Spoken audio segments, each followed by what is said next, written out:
So, hello everyone, welcome to the class 3 of Science PYQ. So ಇವತ್ತಿಗೆ ನಾವು 75 ಕ್ವಶನ್ಸ್ನ complete ಮಾಡ್ತೀವಿ. ಅಂದರೆ ಈ ವಿಡಿಯೋ ಕಂಪ್ಲೀಟ್ ಆದರೆ ನಾವು 75 ಕ್ವಶನ್ಸ್ನ ಅನಾಲಿಸಿಸ್ ಮಾಡ್ದಂಗೆ ಆಗುತ್ತೆ. ನಾವು ಯಾವಾಗ ಒಂದು 200 ಹತ್ತತ್ರ ಒಂದು 200 ಕ್ವಶನ್ಸ್ ರೀಚ್ ಆಗ್ತೀವಲ್ಲ, ಅಂದರೆ 8th to 9th video reach ಆಗ್ತೀವಲ್ಲ, ಆವಾಗ ನಿಮಗೆ ಸಂಪೂರ್ಣವಾಗಿ ಒಂದು ಮೈಂಡ್ ಬರುತ್ತೆ, ಅಂದರೆ ಒಂದು ವೇ ಕಾಣಿಸುತ್ತೆ. ಈ ಥರನೇ ಕ್ವಶನ್ಸ್ ಬರೋದು, RRB ಗ್ರೂಪ್ ಡಿಯಲ್ಲಿ ಇದೇ ಥರ ಕ್ವಶನ್ಸ್ ಕೇಳೋದು ಅಂತ. ಸೊ ನೀವು ಆ ಒಂದು ಟಾಪಿಕ್ಸ್ ಮೇಲೆ ನೀವು ಏನು ನೋಟ್ಸ್ ಮಾಡ್ಕೊಳ್ಳಿ ಅಂತ ನಾನು ಹೇಳಿದ್ನಲ್ವ, ಒಂದು ಪೇಪರಲ್ಲಿ ಬರ್ಕೊಳ್ಳಿ ಕಾನ್ಸೆಪ್ಟ್ಸ್ ಅಂತ. ಆ ಒಂದು ಕಾನ್ಸೆಪ್ಟ್ಸ್ ಮೇಲೆ ನೀವು ಜಾಸ್ತಿ ಓದಬೇಕಾಗುತ್ತೆ, ಮತ್ತು ಆ ಒಂದು ಕಾನ್ಸೆಪ್ಟ್ಸ್ ಮೇಲೆ ನಿಮಗೆ ರಿಪೀಟೆಡ್ ಕ್ವಶನ್ಸು ಬರುತ್ತೆ. ಓಕೆನಾ? So let's start our session today. ಮೊದಲನೇದಾಗಿ, select the option that is true regarding the following two statements labelled assertion and reasoning questions. So ಈಗ ಒಂದೊಂದು ಹಾರ್ಡ್ ಶಿಫ್ಟ್ ಇರುತ್ತೆ, ಆ ಶಿಫ್ಟಲ್ಲಿ ಏನು ಕೊಟ್ಟಿರ್ತಾರೆ, ಈ ಥರ ಒಂದು ಕ್ವಶನ್ಸ್ ಕೊಟ್ಟಿರ್ತಾರೆ ಅಸರ್ಷನ್ ಮತ್ತು ರೀಸನಿಂಗ್ ಕ್ವಶನ್ಸಲ್ಲಿ. ಸೊ ಇದೇನಾಗಿರುತ್ತೆ, ತುಂಬ ಈಸಿ ಕ್ವಶನ್ಸ್ ಆಗಿರುತ್ತೆ. ಅಸರ್ಷನ್ ರೀಸನಿಂಗ್ ಏನಿರುತ್ತೆ, ಒಂದು ಕಾನ್ಸೆಪ್ಟ್ ಮೇಲೆ ಮಾತ್ರ ಕೇಳ್ತಾರೆ. ಆ ಕ್ವಶನ್ಸ್ನ ನಮಗೆ ತುಂಬ ಈಸಿಯಾಗಿರುತ್ತೆ. ಓಕೆನಾ? ಈ ಗ್ರೂಪ್ ಡಿಯಲ್ಲಿ ನಮಗೆ ಈಸಿಯಾಗಿ ಕೇಳ್ತಾರೆ. ಮೊದಲನೇದಾಗಿ ನೋಡಿ, ಅಸರ್ಷನ್ನು: sexual reproduction is essential in plants for maintaining the continuity of the species for many generations. ಓಕೆನಾ? ಅನೇಕ ತಲೆಮಾರುಗಳವರೆಗೂ ಜಾತಿಯ ನಿರಂತರತೆಯನ್ನು ಕಾಪಾಡಿಕೊಳ್ಳಲು ಸಸ್ಯಗಳಲ್ಲಿ ಲೈಂಗಿಕ ಸಂತಾನೋತ್ಪತ್ತ ಅಗತ್ಯವಿದೆ. ಸೊ ಈಗ ನಾವು ಸೆಕ್ಶುವಲ್ ರಿಪ್ರೊಡಕ್ಷನಲ್ಲಿ ಇನ್ವಾಲ್ವ್ ಆದರೆ ನಮ್ಗೆ ಏನಾಗುತ್ತೆ, ಒಂದು ಜನ್ರೇಷನಿಂದ ಇನ್ನೊಂದು ಜನ್ರೇಷನ್ಗೆ ಆಫ್ರಿಂಗ್ಸು ಬೆಳೀತಾ ಹೋಗುತ್ತೆ. ಓಕೆನಾ? ಸೊ ಇಲ್ಲಿ ಏನಾಗುತ್ತೆ, ಕಂಟಿನ್ಯೂಟಿ ಆಗುತ್ತೆ ಅಲ್ವಾ? ಜೆನೆಟಿಕ್ಸ್ ನಮ್ಮ ಹೆರಿಡಿಟಿ ಏನಾಗುತ್ತೆ, ಕಂಟಿನ್ಯೂ ಆಗುತ್ತೆ, ಮತ್ತು ಒಂದು ಜನ್ರೇಷನ್ ಇನ್ನೊಂದು ಜನ್ರೇಷನ್ ಸ್ಪೀಸೀಸು ಥ್ರೂ ಸೆಕ್ಶುವಲ್ ರಿಪ್ರೊಡಕ್ಷನ್ ಅದು ಬೆಳೀತಾ ಹೋಗುತ್ತೆ. ಓಕೆನಾ? ಸೊ ಸ್ಟೇಟ್ಮೆಂಟ್ ಏನಾಗುತ್ತೆ, ಮೊದಲನೇ ಸ್ಟೇಟ್ಮೆಂಟೇನು ಕರೆಕ್ಟು, ಆರಾಮಾಗಿ ಹೇಳ್ಬೋದಲ್ವಾ? ಜಸ್ಟ್ ಬೇಸಿಕ್ ಕ್ವಶನ್ ಅದು. ಈಗ ಅದು ರೀಸನ್ ಕೊಟ್ಟಿದ್ದಾರೆ ನೋಡಿ. ಈ ಸೆಕ್ಶುವಲ್ reproduction leads to genetic variation that enhances adaptability and evolutionary fitness. ಲೈಂಗಿಕ ಸಂತಾನೋತ್ಪತ್ತಿಯು ಆನುವಂಶಿಕ ವೈವಿಧ್ಯತೆಯನ್ನು ಉಂಟು ಮಾಡುತ್ತದೆ. ಇದು ಹೊಂದಾಣಿಕೆಯ ಸಾಮರ್ಥ್ಯ ಮತ್ತು ವಿಕಾಸಾತ್ಮಕ ಸಾಮರ್ಥ್ಯವನ್ನು ಹೆಚ್ಚಿಸುತ್ತದೆ. ವಿಕಾಸಾತ್ಮಕ ಸಾಮರ್ಥ್ಯ ಅಂತಂದರೆ ಎವಲ್ಯೂಷನರಿ ಫಿಟ್ನೆಸ್. ಸೊ ನನ್ನ ಕ್ವಶನಲ್ಲಿ ನಾವು ಏನು ಜೆನೆಟಿಕ್ಸ್ ಬಗ್ಗೆ ಮಾತಾಡ್ತಿದ್ವಿ. ಓಕೆನಾ? ಜೆನೆಟಿಕ್ಸ್ ಬಗ್ಗೆ ಮಾತಾಡ್ತೀವಿ. ಜೆನೆಟಿಕ್ಸ್ ಅಥವಾ ಏನು ಜೆನೆಟಿಕ್ಸ್ ಅಂತ ಕರಿತೀವಿ ಅಂದರೆ, ಒಂದು ಜನ್ರೇಷನಿಂದ ಇನ್ನೊಂದು ಜನ್ರೇಷನ್ಗೆ ಜೀನ್ಸ್ ಏನಾದರೂ ಅಂದರೆ ಟ್ರಾನ್ಸ್ಫರ್ ಆಗಿ ಆ ಜೀನ್ಸು ಫಾಲೋ ಆಗ್ತಿದ್ರೆ ನಾವು ಅದು ಜೆನೆಟಿಕ್ಸಿಂದ ಬಂದಿದ್ದು ಅಂತ ನಾವು ಅದನ್ನು ಕರಿತೀವಿ. ಓಕೆನಾ? ಸೊ ಈಗ ಈ ಸೆಕ್ಶುವಲ್ ರಿಪ್ರೊಡಕ್ಷನಲ್ಲಿ ಏನು, ಒಂದು ಜನ್ರೇಷನ್ ಇನ್ನೊಂದು ಜನ್ರೇಷನ್ಗೆ ಒಂದು ಆಫ್ ಸ್ಪ್ರಿಂಗ್ಸು ಬೆಳೀತಾ ಹೋಗುತ್ತೆ. ಓಕೆನಾ? ಪಾಪ್ಯುಲೇಷನ್ ಜಾಸ್ತಿ ಆಗ್ತಾ ಹೋಗುತ್ತೆ. ಅವಾಗ ಏನಾಗುತ್ತೆ, ಜೆನೆಟಿಕ್ ವೇರಿಯೇಷನ್ಸ್ ಆಗುತ್ತೆ. ಫಾರ್ ಎಕ್ಸಾಂಪಲ್, ಇವಾಗ ಒಂದು ಬಾಯ್ ಅಂತ, ಒಂದು ಹ್ಯೂಮನ್ ಅಂತ ಅಂದ್ಕೊಳ್ಳಿ. ಓಕೆ, ಮ್ಯಾನ್ ಅಂತ ಅಂದ್ಕೊಳ್ಳಿ. ಈ ಮ್ಯಾನ್ ಸ್ವಲ್ಪ ಸಣ್ಣ ಇದ್ದಾನೆ. ಓಕೆನಾ? ಮೇ ಬಿ ತನ್ನ ಮಗ maybe become big also due to the other genes followed by his mother ಅಲ್ವಾ? ಸೊ ಅವಾಗ ಏನಾಗುತ್ತೆ, ಜೆನೆಟಿಕ್ ವೇರಿಯೇಷನ್ಸ್ ಆಗ್ತಾ ಹೋಗುತ್ತೆ. ಇಲ್ಲಿಂದ ಇಲ್ಲಿಗೆ 99% ಜೆನೆಟಿಕ್ಸ್ ಸೇಮ್ ಇರುತ್ತೆ, 1% ಜೆನೆಟಿಕ್ಸು ಡಿಫ್ರೆಂಟ್ ಆಗುತ್ತೆ. ಇಲ್ಲಿಂದ ಅಲ್ಲಿಗೇನು ಅಷ್ಟೇ. ಇವನಿಂದ ನೆಕ್ಸ್ಟ್ ಮಗ ಬಂದಾಗ 99% ಜೆನೆಟಿಕ್ಸ್ ಸೇಮ್ ಇರುತ್ತೆ, ಬಟ್ 1% ಜೀನ್ ಮಾತ್ರ ಡಿಫ್ರೆಂಟ್ ಇರುತ್ತೆ. ಸೊ ಇದನ್ನು ನಾವು ಏನು ಹೇಳ್ತೀವಿ, ಜೆನೆಟಿಕ್ ಡಿಫ್ರೆನ್ಸಿಯೇಷನ್ ಅಂತ ನಾವು ಇದನ್ನು ಕರಿತೀವಿ. ಸೊ ಇಲ್ಲಿ ಏನು ಹೇಳಿದ್ದಾರೆ, ಸೆಕ್ಶುವಲ್ ಪ್ರೊಡಕ್ಷನ್ ಬಗ್ಗೆ ಮಾತಾಡಿದ್ದಾರೆ, ಆಮೇಲೆ ಸೆಕ್ಶುವಲ್ ಪ್ರೊಡಕ್ಷನ್ ಆದಾಗ ಜೆನೆಟಿಕ್ಸ್ ಡಿಫ್ರೆನ್ಸಿಯೇಷನ್ ಬಗ್ಗೆ ಮಾತಾಡಿದ್ದಾರೆ. ಸೊ ಎರಡು ಆನ್ಸರ್ ಏನು, ಬೋತ್ ಅಸರ್ಷನ್ ಮತ್ತು ರೀಸನಿಂಗ್ ಎರಡೂ ಕೂಡ ಟ್ರೂ. ಮತ್ತು ಏನಾಗುತ್ತೆ, 6 ಕರೆಕ್ಟಾಗಿ ಏನ ಎಕ್ಸ್ಪ್ಲೈನ್ ಮಾಡುತ್ತೆ. ಓಕೆನಾ? ಸೊ ಆಪ್ಷನ್ ಯಾವುದು, but R is not a correct explanation of ಅಂತ ಕೊಟ್ಟಿದ್ದಾರೆ ನೋಡಿ. ಇದನ್ನು ಓದಬೇಕು ನಾವು. ಓಕೆನಾ? ಸೊ ಆನ್ಸರ್ದು C, both A and R are true, but R is the correct explanation of A ಅಂತ ಕೊಟ್ಟಿದ್ದಾರೆ. ಸೊ ಇದ್ರೊಳಗೂ ನಮಗೆ ಕನ್ಫ್ಯೂಷನ್ ಆಗುತ್ತೆ. ನೀವು ಆಪ್ಷನ್ನ ಸೆಲೆಕ್ಟ್ ಮಾಡ್ಬೇಕಾದ್ರೆ ನೀಟಾಗಿ ನೋಡಿ ಸೆಲೆಕ್ಟ್ ಮಾಡಿ. ಈಗ ಸೆಕ್ಶುವಲ್ ರಿಪ್ರೊಡಕ್ಷನ್ ಅಂದ್ರೇನು, ಅದ್ರೊಳಗೆ ಏನಾಗುತ್ತೆ, ಮೇಲ್ ಮತ್ತು ಫಿಮೇಲ್ ಗ್ಯಾಮೆಟ್ಸ್ ಏನಾಗುತ್ತೆ, ಫ್ಯೂಸ್ ಆಗುತ್ತೆ. ಫ್ಯೂಸ್ ಆಗಿ ಏನಾಗುತ್ತೆ, ಈಗ ಮೇಲ್ದು ಅಂತ ಫಾರ್ ಎಕ್ಸಾಂಪಲ್ ಮೇಲ್ದು ಸ್ಪರ್ಮ್ ಆಗುತ್ತೆ, ಮತ್ತು ಫಿಮೇಲ್ದು ಓವರ್ ಆಗುತ್ತೆ. ಇವೆರಡು ಫ್ಯೂಸ್ ಆಗಿ ಏನಾಗುತ್ತೆ, ಝೈಗೋಟು ಫಾರ್ಮ್ ಆಗುತ್ತೆ. ಓಕೆನಾ? ಸೊ ಇದು ನಾವು ಯಾವ ಥರ ರಿಪ್ರೊಡಕ್ಷನ್ ಅಂತ ಕರಿತೀವಿ, ಸೆಕ್ಶುವಲ್ ರಿಪ್ರೊಡಕ್ಷನ್ ಅಂತ ನಾವು ಇದನ್ನು ಕರಿತೀವಿ. ಈ ಸೆಕ್ಶುವಲ್ ರಿಪ್ರೊಡಕ್ಷನಿಂದ ಏನಾಗುತ್ತೆ, ಪ್ರೊಡ್ಯೂಸ್ ಆದಮೇಲೆ ಜೆನೆಟಿಕ್ ಏನಾಗುತ್ತೆ, ವೇರಿಯೇಷನ್ಸ್ ಆಗುತ್ತೆ. ಈ ಜೆನೆಟಿಕ್ ವೇರಿಯೇಷನ್ಸ್ ಏನಾಗುತ್ತೆ, ಆದರೆ ಏನಾಗುತ್ತೆ, ನಮಗೆ ಎನ್ವೈರನ್ಮೆಂಟ್ಗೆ ಈಸಿಯಾಗಿ ಅಡ್ಯಾಪ್ಟ್ ಆಗ್ಬೋದು. ಬೇರೆ ಥರದ ಒಬ್ಬರು ಜೆನೆಟಿಕ್ಸ್ ಬೇರೆ ಆಗ್ತಿದ್ರೆ ಬೇರೆ ಒಂದು ಡಿಸೀಸಸ್ಗೆ ನಾವು ರೆಸಿಸ್ಟೆಂಟ್ ಆಗಿ ಇರ್ಬೋದು. ಸೊ ಇದನ್ನೆಲ್ಲ ನಾನು ನೆನ್ನೆ ಕ್ಲಾಸಲ್ಲಿ ನಿಮಗೆ ಹೇಳಿದ್ದೀನಿ ನೋಡಿ. ನೆನ್ನೆ ಕ್ಲಾಸ್ ಮೇಲೆ ಜೆನೆಟಿಕ್ ಡಿಫ್ರೆನ್ಸಿಯೇಷನ್ ನಾವು ನೋಡಿದ್ವಿ, ಆಗಲೇ ಅದ್ರ ಮೇಲೆ ಮತ್ತೆ ಕ್ವಶನ್. ಓಕೆನಾ? ಸೊ ನಾನು ಹೇಳ್ತಿಲ್ವಾ, ಒಂದು ಟಾಪಿಕ್ ಮೇಲೆ ಕ್ವಶನ್ಸು ಮತ್ತೆ ರಿಪೀಟ್ ಆಗ್ತಾ ಬರುತ್ತೆ. The law of constant proportion applies to ಸ್ಥಿರ ಅನುಪಾತದ ನಿಯಮ ಅಂದರೆ ಲಾ ಆಫ್ ಕಾನ್ಸ್ಟೆಂಟ್ ಪ್ರೊಪೋರ್ಷನ್ ಯಾವುದಕ್ಕೆ ಅನ್ವಯಿಸುತ್ತದೆ. ಸೊ ಈಗ ಲಾ ಆಫ್ ಕಾನ್ಸ್ಟೆಂಟ್ ಪ್ರೊಪೋರ್ಷನ್ ಅಂದರೆ ನನ್ನ ಕೆಮಿಸ್ಟ್ರಿ ಕ್ಲಾಸಲ್ಲಿ ನಾನು ಈ ಒಂದು ಕಾನ್ಸೆಪ್ಟ್ಸ್ನಲ್ಲಿ ಎಕ್ಸ್ಪ್ಲೈನ್ ಮಾಡಿದ್ದೀನಿ, ಮತ್ತು ಕೆಮಿಸ್ಟ್ರಿ ಕ್ಲಾಸಸ್ನ 1, 2, 3, 4 ಅಂತ ಡಿವೈಡ್ ಮಾಡಿ ನಾನು ಮಾಡಿದ್ದೀನಿ. ಇನ್ನು ಯಾರು ಅದು ನೋಡಿಲ್ಲ ಅಂತಂದರೆ ದಯವಿಟ್ಟು ನಮ್ಮ ಚಾನಲ್ಗೆ ಹೋಗಿ, ಅಲ್ಲಿ ಕೆಮಿಸ್ಟ್ರಿ ರಸಾಯನಶಾಸ್ತ್ರ ಅಂತ ನಾನೊಂದು ಪ್ಲೇಲಿಸ್ಟ್ನ ಆ್ಯಡ್ ಮಾಡಿದ್ದೀನಿ, ಅಲ್ಲಿ ಹೋಗಿ ನೀವು ಕೆಮಿಸ್ಟ್ರಿ ಕ್ಲಾಸಸ್ನ ಕನ್ನಡದಲ್ಲೇ ಕೂಡ ಕೇಳ್ಬೋದು. ಓಕೆನಾ. ಸೊ ನೋಡಿ, ನಾನು ಈ ಒಂದು ಕಾನ್ಸೆಪ್ಟ್ನಲ್ಲಿ ಎಕ್ಸ್ಪ್ಲೈನ್ ಮಾಡಿದ್ದೀನಿ. ಈ ಒಂದು ಕಾನ್ಸೆಪ್ಟ್ ಯಾರು ಕೊಡ್ತಾರೆ ಅಂದರೆ ಜೋಸೆಫ್ ಪ್ರೋಸ್ಟ್ ಅಂತ ಕರಿತೀವಿ. ಪ್ರೋಸ್ಟ್ ಅನ್ನೋರು ಈ ಒಂದು ಕಾನ್ಸೆಪ್ಟ್ನ ಕೊಡ್ತಾರೆ. ಇವ್ರು ಏನು ಕೊಡ್ತಾರಪ್ಪ ಅಂತಂದರೆ ಪ್ಯೂರ್ ಸಬ್ಸ್ಟೆನ್ಸಸ್. ಓಕೆನಾ. ಪ್ಯೂರ್ ಸಬ್ಸ್ಟೆನ್ಸ್ ಅಥವಾ ಪ್ಯೂರ್ ಕಾಂಪೌಂಡ್ಸ್ಗಳು ಇನ್ ಕೇಸ್ ಏನಾದ್ರು ರಿಯಾಕ್ಷನ್ ಆದಾಗ ಏನಾಗುತ್ತೆ, ಬೇರೆ ಬೇರೆ ಕಾಂಪೌಂಡ್ಸ್ಗಳ ಜಾಯ್ನ್ ಆಗುತ್ತಲ್ವಾ, ಜಾಯ್ನ್ ಆದಾಗ ಏನಾಗುತ್ತೆ, ತನ್ನ ಪ್ಯೂರ್ ಸಬ್ಸ್ಟೆನ್ಸಲ್ಲಿ ಇದ್ದಂಥ ಒಂದು ಮಾಸ್ ಆಗಿರ್ಬೋದು, ಆ ಒಂದು ಮಾಸ್ ಪ್ರಪೋರ್ಷನ್ನು ಹೊಸ ಸಬ್ಸ್ಟೆನ್ಸ್ ಆ್ಯಡ್ ಆದಾಗೂ ಅಷ್ಟೇ ಇರುತ್ತೆ ಅಂತ ಹೇಳ್ತಾರೆ. ಓಕೆನಾ. ಇದನ್ನು ಏನಂತ ಕರಿತೀವಿ, ಲಾ ಆಫ್ ಕಾನ್ಸ್ಟೆಂಟ್ ಪ್ರಪೋರ್ಷನ್ ಅಂತ ಕರಿತೀವಿ. ಸೊ ಇದು ಯಾವುದಕ್ಕೆ ಸಂಬಂಧಿಸಿದೆ ಅಂತಂದರೆ ಆಪ್ಷನ್ಸ್ ನೋಡೋಣ. ಪ್ಯೂರ್ ಕೆಮಿಕಲ್ ಕಾಂಪೌಂಡ್, ಶುದ್ಧ ರಾಸಾಯನಿಕ ಸಂಯುಕ್ತಗಳು ನಾನು ಹೇಳಿದೆ. ಆಮೇಲೆ ಮಿಕ್ಸ್ಚರ್ ಆಫ್ ಸಬ್ಸ್ಟೆನ್ಸಸ್ ಅಲ್ಲ, ಮಿಕ್ಸ್ಚರ್ ಅಂತ ಬಂದರೆ ಅದು ಹೆಟ್ರೋಜಿನಿಯಸ್, ಪ್ಯೂರ್ ಅಂತ ಬಂದರೆ ಹೋಮೋಜಿನಿಯಸ್ ಕಾಂಪೌಂಡ್ಸ್ ಅಂತ ನಾವು ಕರಿತೀವಿ. ಓಕೆನಾ. Elements both mixtures and compounds ಎಲ್ಲ ಒಂದು ಪ್ಯೂರ್ ಕೆಮಿಕಲ್ ಕಾಂಪೌಂಡ್ಸಲ್ಲಿ ಅದು ಅಪ್ಲೈ ಆಗುತ್ತೆ. ಸೊ ಈಗ ಲಾ ಆಫ್ ಕಾನ್ಸ್ಟೆಂಟ್ ಪ್ರಪೋರ್ಷನ್ ನೋಡೋದಾದರೆ ಇದು ಜೋಸೆಫ್ ಪ್ರೋಸ್ಟ್ ಅವ್ರು ಕೊಡ್ತಾರೆ. ಇಲ್ಲಿ ನೋಡಿ, ಆ pure chemical compound always contains the same elements. ಓಕೆನಾ. ಪ್ಯೂರ್ ಅಂದ್ರೆ ಏನು, ಹೋಮೋಜಿನಿಯಸ್ ಕಾಂಪೌಂಡು ಯಾವಾಗಲೂ ಒಂದೇ ಎಲಿಮೆಂಟ್ನ ಕಂಬೈನ್ ಮಾಡಿರುತ್ತೆ. ಓಕೆನಾ. ಆ ಕಂಬೈನ್ ಮಾಡಿದಾಗ ಅದರೊಳಗೆ ಒಂದು ಫಿಕ್ಸ್ಡ್ ರೇಷಿಯೋ ಇರುತ್ತೆ ಬೈ ಮಾಸ್. ಓಕೆನಾ. ಅದು ಯಾವ ಕಡೆಯಿಂದ ಆದರೂ ಬರಲಿ. ಫಾರ್ ಎಕ್ಸಾಂಪಲ್, ಇವಾಗ ನೀವು ವಾಟರ್ ತಗೊಳ್ಳಿ.